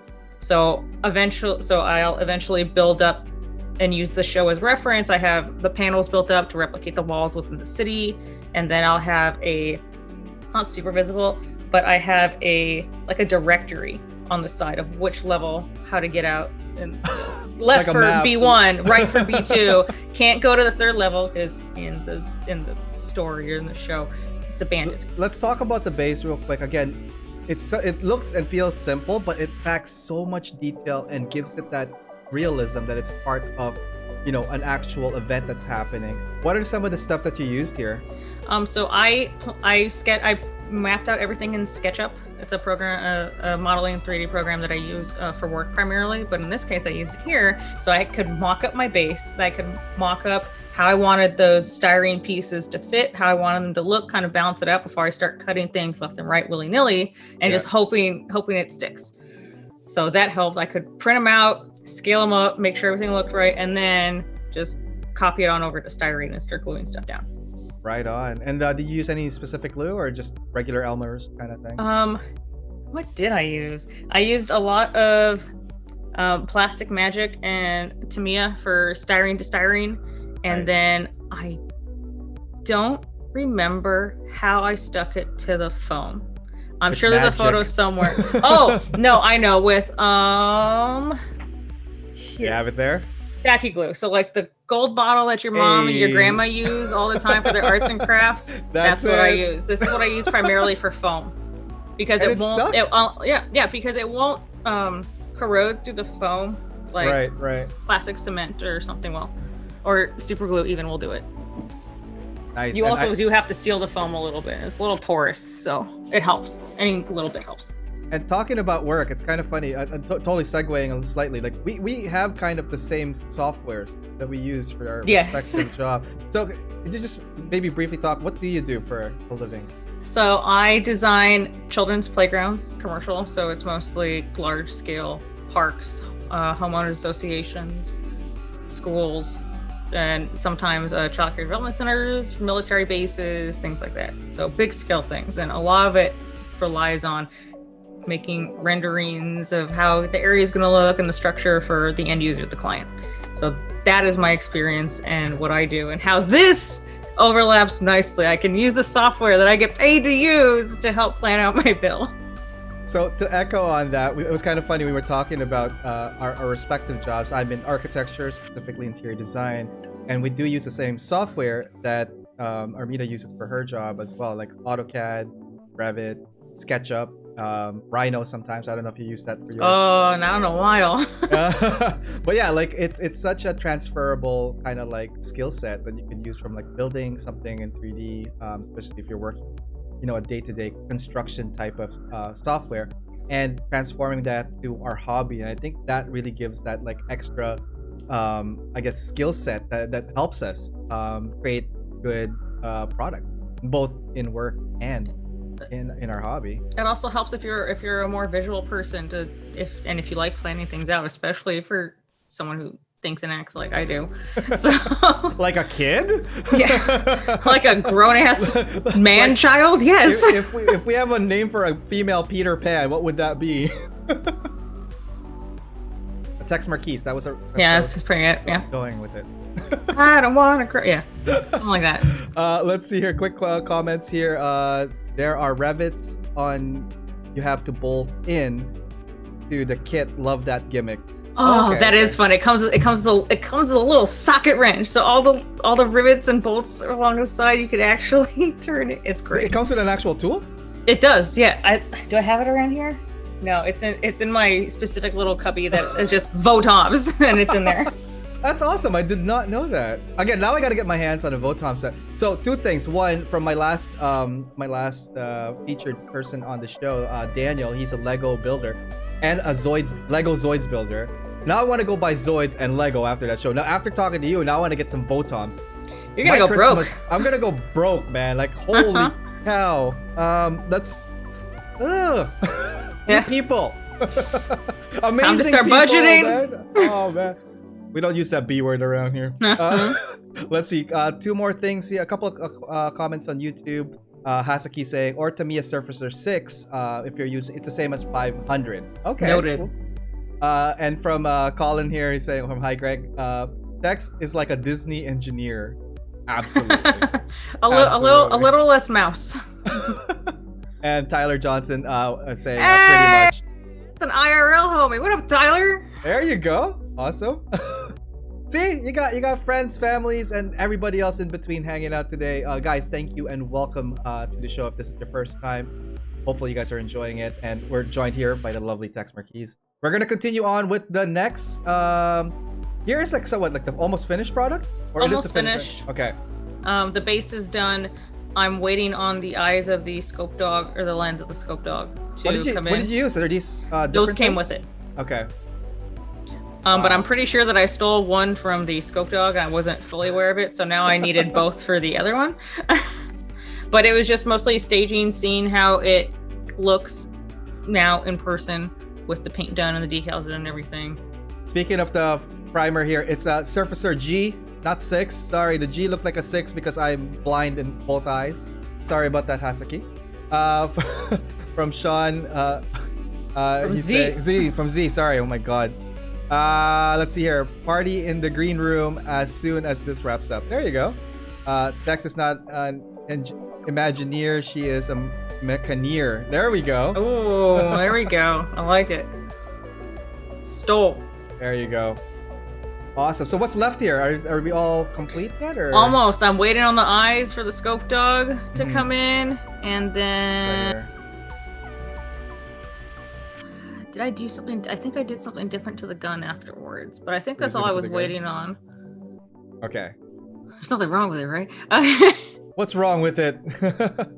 All right. This was just staging, really.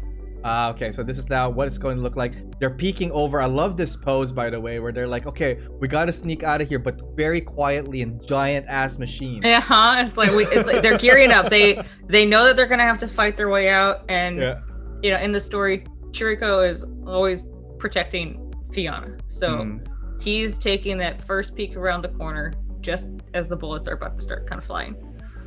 And here, is this now the final piece? Or... Yes, this is it done. And what do you use for your backdrop? Is it like a photo booth or just some cloth? That is photo booth paper that I stole from Tyler, and the whole roll is still upstairs, so I need to cut off my share and take it back when I go have a beer with him tomorrow. Oh man, looking great here. I love, like, we were talking about like the marking, so we have that little symbols, and there's more on the top here. Did you like stencil that in? Actually, I downloaded a font that was used within the show, and then made a stencil out of it, just slapped it on there, held it down, spray painted it white, and then, you know, I was like, okay, it's done. Oh, I thought you were gonna say whiteout. Oh, I should have. You sassy. Okay. All right. Good callback. Looks great. Awesome poses. This was for a challenge or is it a competition? So I originally had planned, well, I had entered into the Bandai Hobby Open, but it unfortunately wasn't featured. It became very Gunpla heavy at that point, though. There are no scope dogs that were featured in there. Yeah. But I did have the opportunity to present it, and it is still on display right now at the Bandai pop-up up in downtown Los Angeles and Little Tokyo.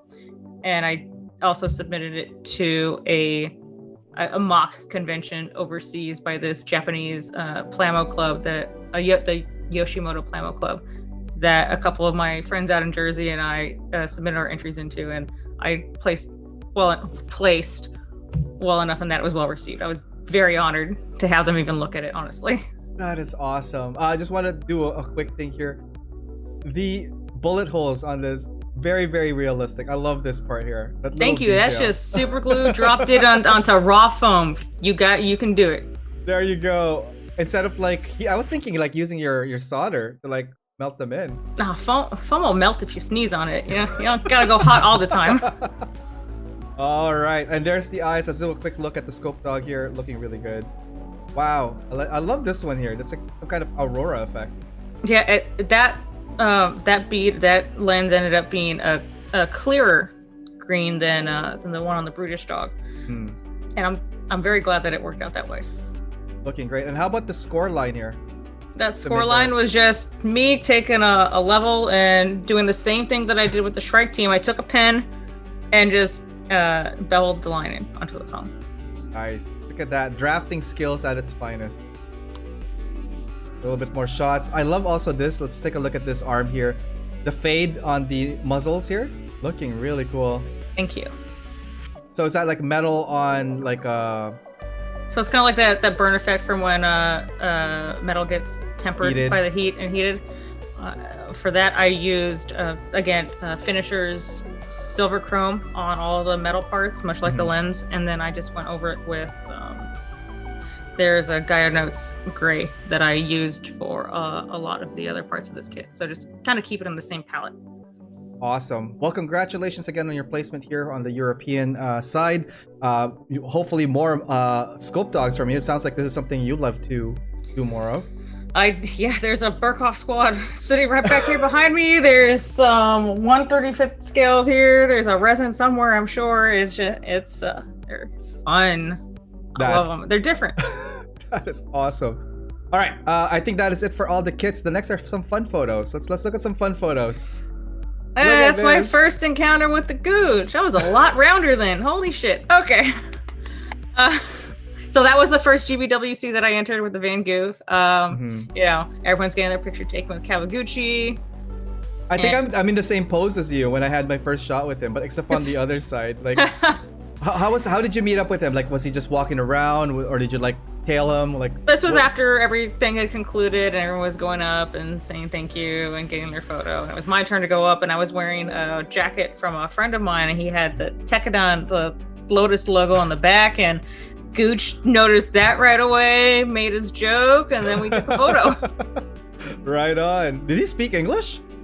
Or did he have a translator? He knows a little bit, but he goes, "Oh, Tekadon, very nice. Good, good Gundam." And then we took the photo. Nice. He's such a humble person in real life. He will stop and actually talk with you if it's Gundam related. Hang on, my thing here is okay. So what is your impression of the Gooch himself, the Goochmeister? He's just very jolly and happy. Oh man! All right, next photo here. Some of your work on display. Is this at a store or is this your place? That was at Anime Expo last year. Since I wasn't entering GBWC at Anime Expo, but I was working, and they asked that I bring some pieces of work to have on display in the case. Nice. Excuse me. So you have the sad gray goose.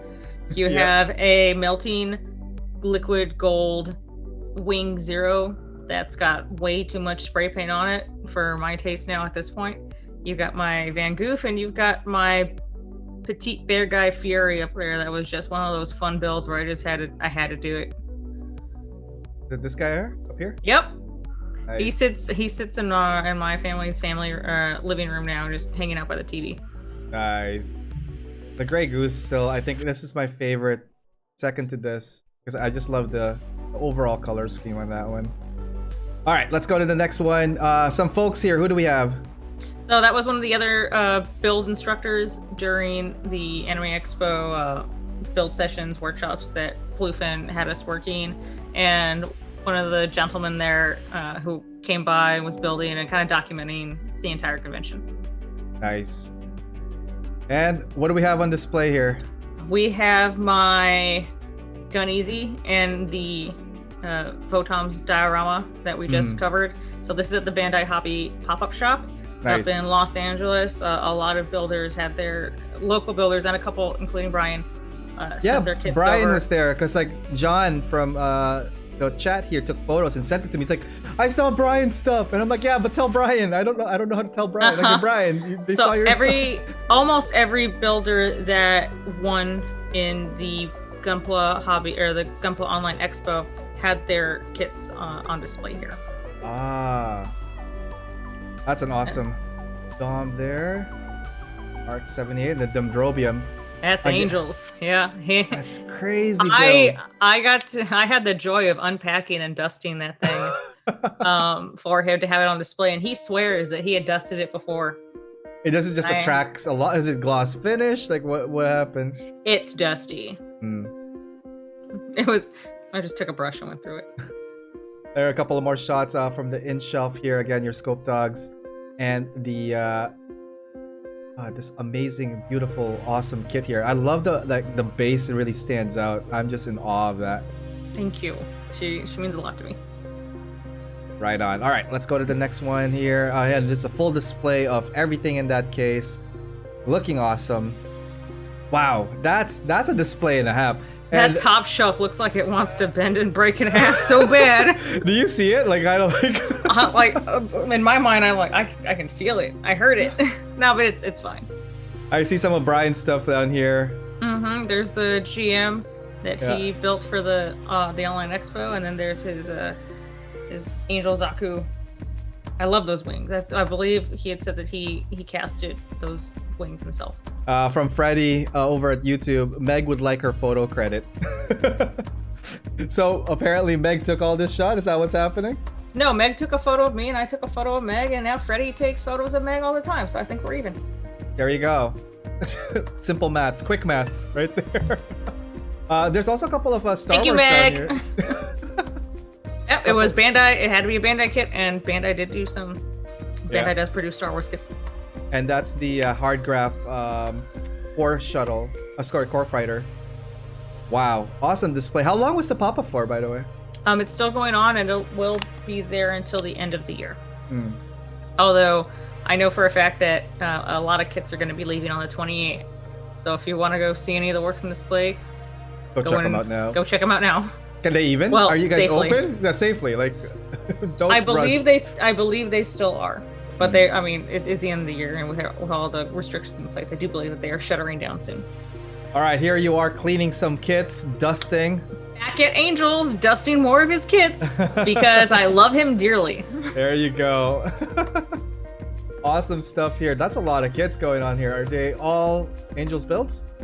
Yes, those are all his builds, including his GBWC winning build is up at the top, but right on. It's not a photo, unfortunately. All right, where's the button to get to the next one? Is it this? There you go.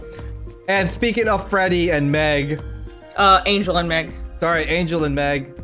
Meg's back Another there. one. And Angel, how's it going? Yep, that was our trip down where we were hopping into the first public day at the hobby shop and, did some retail therapy. Nice.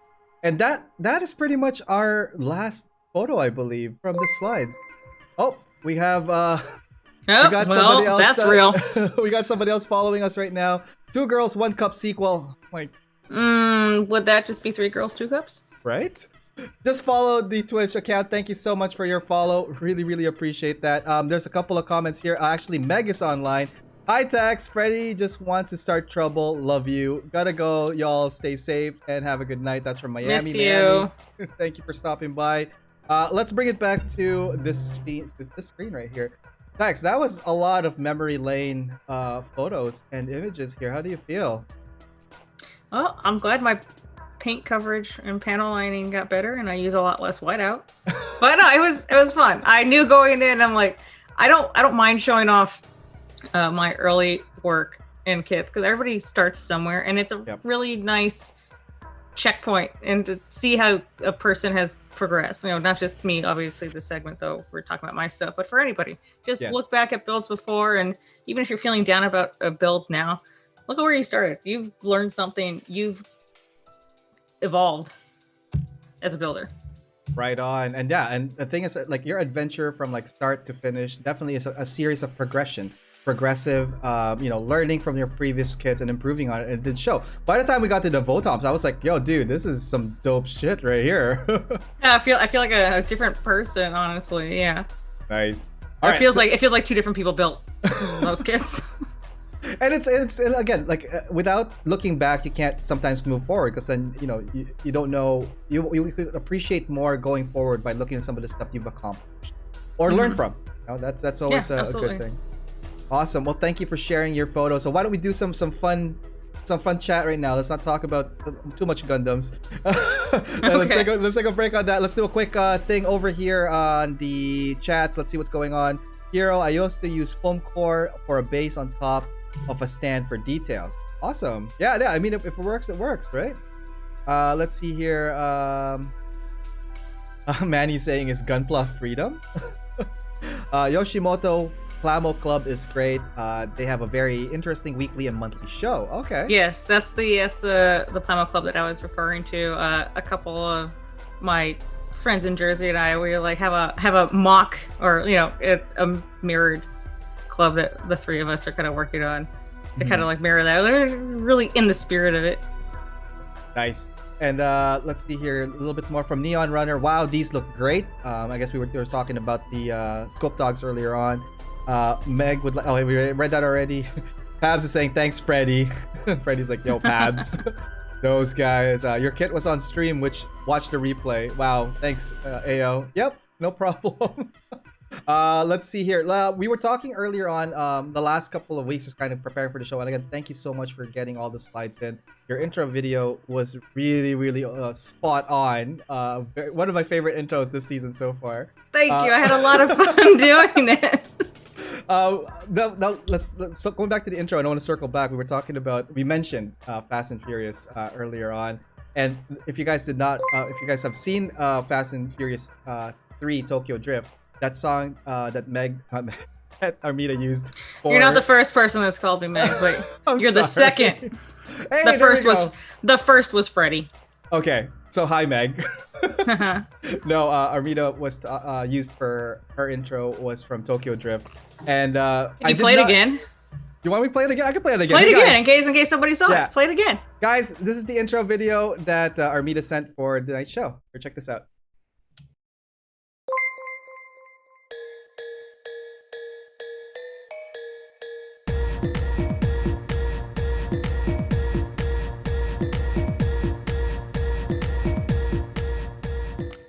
Hey everybody, I'm Armita, better known as Tex Marquise, and you are watching AO Mecha Live.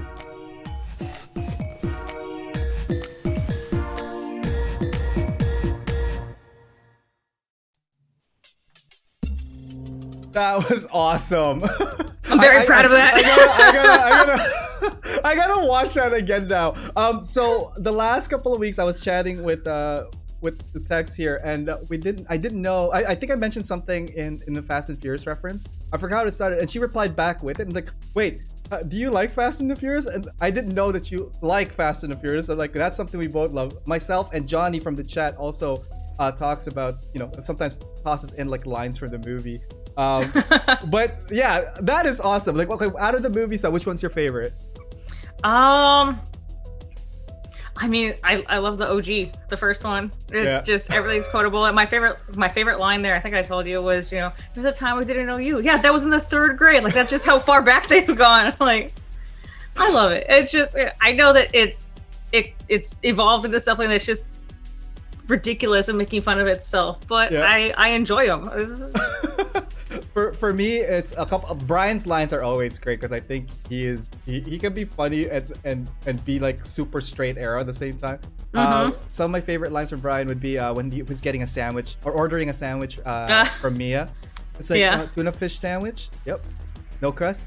No crust. No crust. And the way he said it too, I'm like, I say that all the time as well in my family. So it's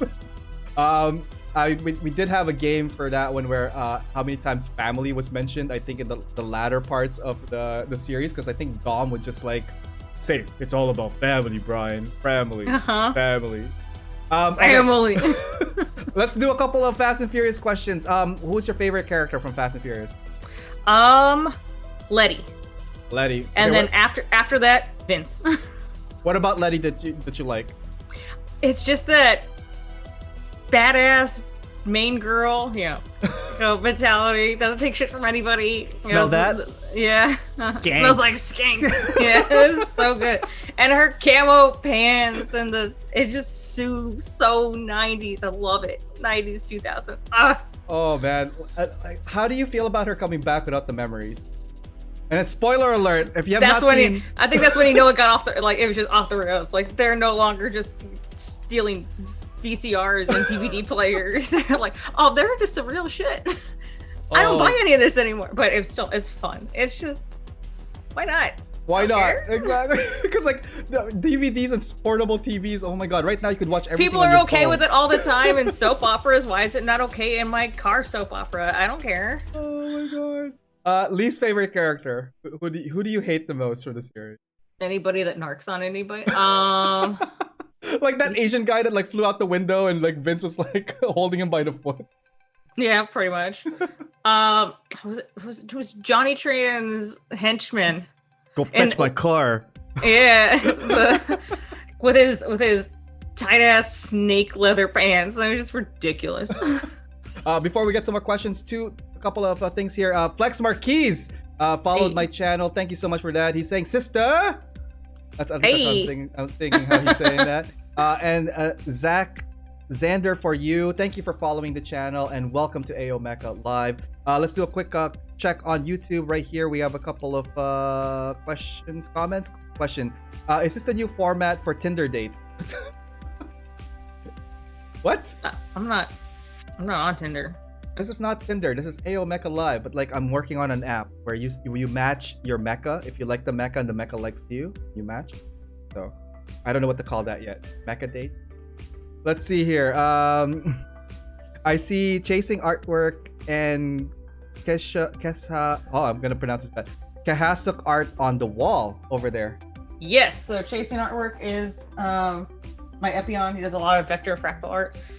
The Epion is one of my favorite suits. It's part of my namesake, Tex Marquise. I took it from Gundam Wing, Zex Marquise. I was gonna oh man, you totally jumped the gun. That was one of my last questions. I'm like, Tex Marquise, what's that about? Okay, fine. Sorry. Spoiler alert. So let's before we get back to more FF questions, Tex Marquise, can you explain your name, how you got it, where you got it? Yes, if you hadn't heard it before. So I got introduced into Gundam by watching Gundam Wing. And Zex Marquise was one of my favorite characters. Tex is an alias that I've used before online. That's from Red vs. Blue, so Halo-based, another female. Spoiler alert if you haven't seen it. Who hasn't? I love Halo. I love this. Red vs. Blue is still around. How crazy is that? I know. I was there when it was on a forum, and they were pumping out these episodes. But so that's where Tex came from. So Tex Marquise. So instead of just going by Tex, I now have a full name for all of my online shenanigans. Yeah, and do people refer to you now as Tex instead of your first name, or they like a lot of people just don't know your first name or your real name? A lot of people don't know my first name. But I mean, instances aside, friends aside, but I'm commonly referred to as Tex. Even my aunts, like, they'll text me. I'll be like, "Hey, Tex, what are you doing? Let's go get a drink." Really? That's when they're being smart, though. So it's different. Awesome. Let's see a couple of more comments here from Johnny. Lady, Septo, go! Oh my god. Fun fact, she once drove out of her way to eat at the cafe from Fast and Furious 1. That's from Tyler Johnson. Yes, yeah. I was leaving Laguna Seca. We had just camped up out there on the racetrack, and I drove out of my way on the way back down to go to Neptune's Net. Right on. And I ordered a tuna sandwich. No with crust? No, with crust. It comes with no! crust. They don't offer that. So it comes with crust, and I sat there and ate it. It was great. Okay. What's it? Did you feel the Fast and Furious vibes when you were there? I definitely did when I blew a tire out later. Yes. And got my speeding ticket on the way up. So it was a great weekend. It was very themed. Coming down here, Johnny saying Carfu. Yeah, pretty much. Hobbs and Shaw are the best thing to come out of Fast and Furious. That's from Julio. You're right. Yeah. It's so forward. Let's see here. Here's a reference. Kyle saying Manny from Johnny. You remember that episode in Red vs. Blue when they first saw the warthog? Warthog? Why would they call it a warthog? Or like a puma? You mean a chupa thingy? Well, the classic Red vs. Blue did age pretty well. Like I would still go back and watch some of the old. I remember when they announced or got announced that it was going to be on Netflix, and I'm like, yeah, I know. What? How old am I? What year is it? Did you play Halo? Like all of them, or just the first couple? No, I played all of them. I played everything up until I did 5. I got the Master Chief Collection. Infinite's not out yet. My admiration or my involvement in the fandom has definitely decreased as or my involvement has definitely dwindled as I've gotten older and you're gonna come back when Infinity drops. I'll see you online. Yeah, maybe. I mean, I bought it for Steam so that I could play through it, and playing through Reach was fun again. Reach is awesome. I don't play video games as much anymore. That's just I used to play for hours multiplayer. Yeah, I still don't. I do. Johnny, in about 10 minutes, we'll go shoot. Pew pew. Let's do a couple of 1v1, bruh. Yo, come at me. I'll do you right now. Lockout. Let's go. Do you play with the pistol and the knife? The single shot pistol and the knife? Have you ever? Oh no, so the grenade. One gun, pistol, and one grenade. I've set up games like that before. Ooh. Yeah. Ooh. That's like MLG. Yeah. Why not? Last couple of comments here. What else has a tusk? What else has tusks? From walrus. I told you to stop making up animals. Classic. From Greek over here at Twitch. I was thinking your name came from Red versus Blue. I was partially right. Caboose. That's from from Delta. It's not team killing fucktard. Yeah. It's lightish red. It's not pink. It's lightish red. Elbow grease, headlight fluid. I can do this all day. I still have my original Tex freelancer shirt. Really? Upstairs, yeah. Oh my god! You should have gone with that tonight. Yeah, then you wouldn't be sweating your ass off in a suit. I am. Can you tell? I'm like freaking hot right now. We're gonna get out of the suit. Let's see here. A couple of comments here. My favorite and Red versus Blue episode was the fireworks PSA. Oh, that was good. Tex, have you played any Gundam games? That's from Hero. Yes. I did a lot of the emulators when I was younger because my sister wanted to play them, so we played together. I did Versus for a bit, Full Boost Extreme. I played for a bit alongside with Virtual On at the time. It was just Virtual it happened. On is classic. It's so broken, but classic. It's one of my favorites. But Full Boost Versus is what got me back into being more aware of Gundam and Gunpla. And then I was watching Build Fighters because they were coming out. The first series was coming out at the same time, so I was in an IRC server. This is before Discord for all you children, all you youths out there. Knows what IRC is. I used to be in Merc all the time. I'm still in one IRC server to this day. Wow. But yeah, I've played a couple. I bought Full Boost Extreme as well, the one that just came out, Versus. I played that non-stop for a couple weeks, and then I just dwindled off. Like I said, I don't play video games as much anymore as I used to. All right, let's tally up last couple of Fast and Furious questions here. Favorite from all the movies, from all 8 that's out right now. Have you seen all 8?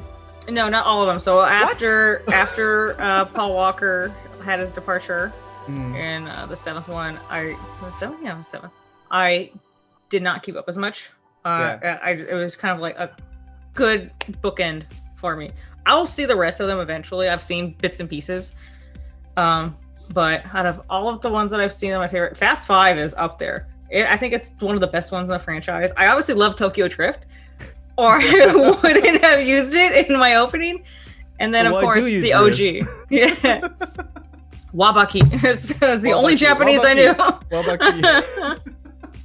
That was a fun one. I did enjoy Tokyo Drift. Yeah, it was different. It was fun. And it tied in later on, but like I didn't like when they did the when Vince had to go all the way to Tokyo after the drift race with what's his name, the young guy. And he looked at it, like, well, Han wanted you to have it. And he looks like freaking 35 years old. He died like a week ago. He was. And he's like playing a teenager. And I'm like, oh, come on. Fun fact, Mila from Tokyo Drift. He was in a Bruno Mars music video. Oh. He was the main girl from it's like a slow song. Like, I forgot the name of the song, but she looked familiar because I've never seen her in any other movies after that. That was like her. That was her look. Her look that I knew her from. All right, some speed questions here. You're gonna have to answer it by Fast and Furious. Okay. Fast or Furious. All right, Fast and Furious. Eating food. Fast. Fast. You don't enjoy it? I mean, I do, but I come from a big family. You eat or you starve. Doing laundry. Furious. I'm always mad that I'm doing it. I don't do it fast. All right. Okay. Shopping. Oh, hang on. Let me be specific. Food shopping. Furious. Really? Yeah, I'm not a quick food shopper. I'll stay in the store all day. Let's see here. Driving. Fast and furious. Oh, and furious. Last question here. In bed. Sleeping. Perfect answer. There it is, guys. Tex Marquise. Thank you for coming in tonight's show. Hopefully you guys get a chance to know her a little bit better, checking out all of her work, all of her accomplishments, and everything from start to almost finish. Girl, you're not wrong. Almost finished work. From start to almost finished builds. Yes, my motto. What are the next stuff for you, Tex? Before we say bye to you, what are some of your projects that are coming up? Well, I've got a Shoku on the table. I've got a Bang doll that I've ignored forever. I've got a bigger Bang doll that I'm not ignoring. It's just very large. She's a big girl. I've got a couple kits that I'm just snapping together. I talked yesterday about the Dual Gundam Assault Shroud that I'm working on. Nice. I've got too many projects. My rule for myself was to have 2 whips going on, and I broke it. So there you go. Awesome. Last couple of questions here. What would you say or recommend to people who are getting into the hobby, fresh and new? What are some of your advices for those folks? Build and do whatever makes you happy. Don't feel like you have to compare yourself to, some of us that have been building longer, some of us have been building forever, or set a goal for yourself. If that is something you want to do or get better at, definitely practice on it, work on it, and ask for feedback. I think that's one of the best ways to grow.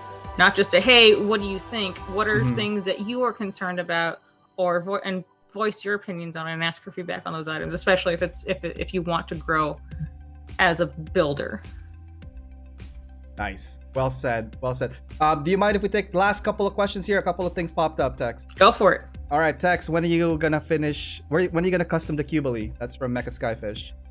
So she's there. I've got another one that I've got to finish up. This one I'm saving for a very Nagano specific project, the designer of the Quibly and 5-Star Stories. I am shopping for the right green right now, so I do have a plan. It'll nice. Be done. Okay, and let's see here. Just the Way You Are is the video that. That song? Yeah, she was. That came out when I was in college. Okay. So watch it again. That's Mila right there. From Child of Mecha Tim, Tokyo Drift was the best one. Nice. Talk to her again, and the only thing you'll be driving is a wheelchair. From Julio, can I unfriend her now? I know too much. I dare you. From Daniel here, 2 whips? Nah, 5 whips minimum. There you go. Yeah, no kidding. From Hasaki, good stream, guys. A great interview. Guys, thank you so much. Where can they find you, Tex, on your socials? You can anywhere that you don't want me to be. It's on Instagram, on Twitter, on YouTube. All Tex Marquis. Awesome. I have a Facebook page. I don't update it as much, but the best way to follow and interact with me is either on Twitter or Instagram. Nice. And do you have any last words for our audience tonight? Go to bed. Tex Marquis right here. She is our, I guess, mid-season break. I'm going to be taking some time off from the stream starting this week after Monday and Tuesday's shows. But Tex is our last guest of this year. Oh, what a way to end the year with someone awesome, someone smart, and someone very, very talented and skillful. Or getting there. I'm getting there. I'm always learning. Thankfully I've got a lot of friends that I can learn from and get good advice from and grow That's from. it. Stick around. Don't leave yet. But we're gonna say bye to you for now. I'm just gonna do my outro for the rest of these fine folks here, and I will catch with you just after the show if you don't mind. Okay. But why don't you say bye to our audience and tell them what you think? All right. Bye everybody. Good night. Sleep tight. Have a happy holidays. And thanks for entertaining me, keeping me entertained, and hanging out here with Ariel and laughing at his jokes for him because he needs it. Thank you. I needed that. I knew someone would appreciate me. All right, Tex, we'll catch you in a bit. Yeah. All right, guys, that is the last feature builder for 2020. What a way to end the year off with Tex Marquis. Armita has been awesome sharing all her work, photos, adventures, and all that. Shout out to everybody on Twitch. Shout out to everybody on YouTube. Thank you so much for tuning in tonight. What an amazing show. Again, we will be back with feature builder episodes this January 2nd. That will be our first episode of the year, and I will announce that closer to the date to let you know who the guest will be. This Monday, we will do a backlog builder episode. We're going to finish off the MG Wing Gundam Zero, hopefully within that time. And we'll probably do one more stream on Tuesday. That's just for the Twitch exclusive. Guys, thank you so much for tuning in. Don't forget that this show is powered by USA Gundam Store. Check them out, usagundamstore.com, and save when you use my discount code AOMECHA10.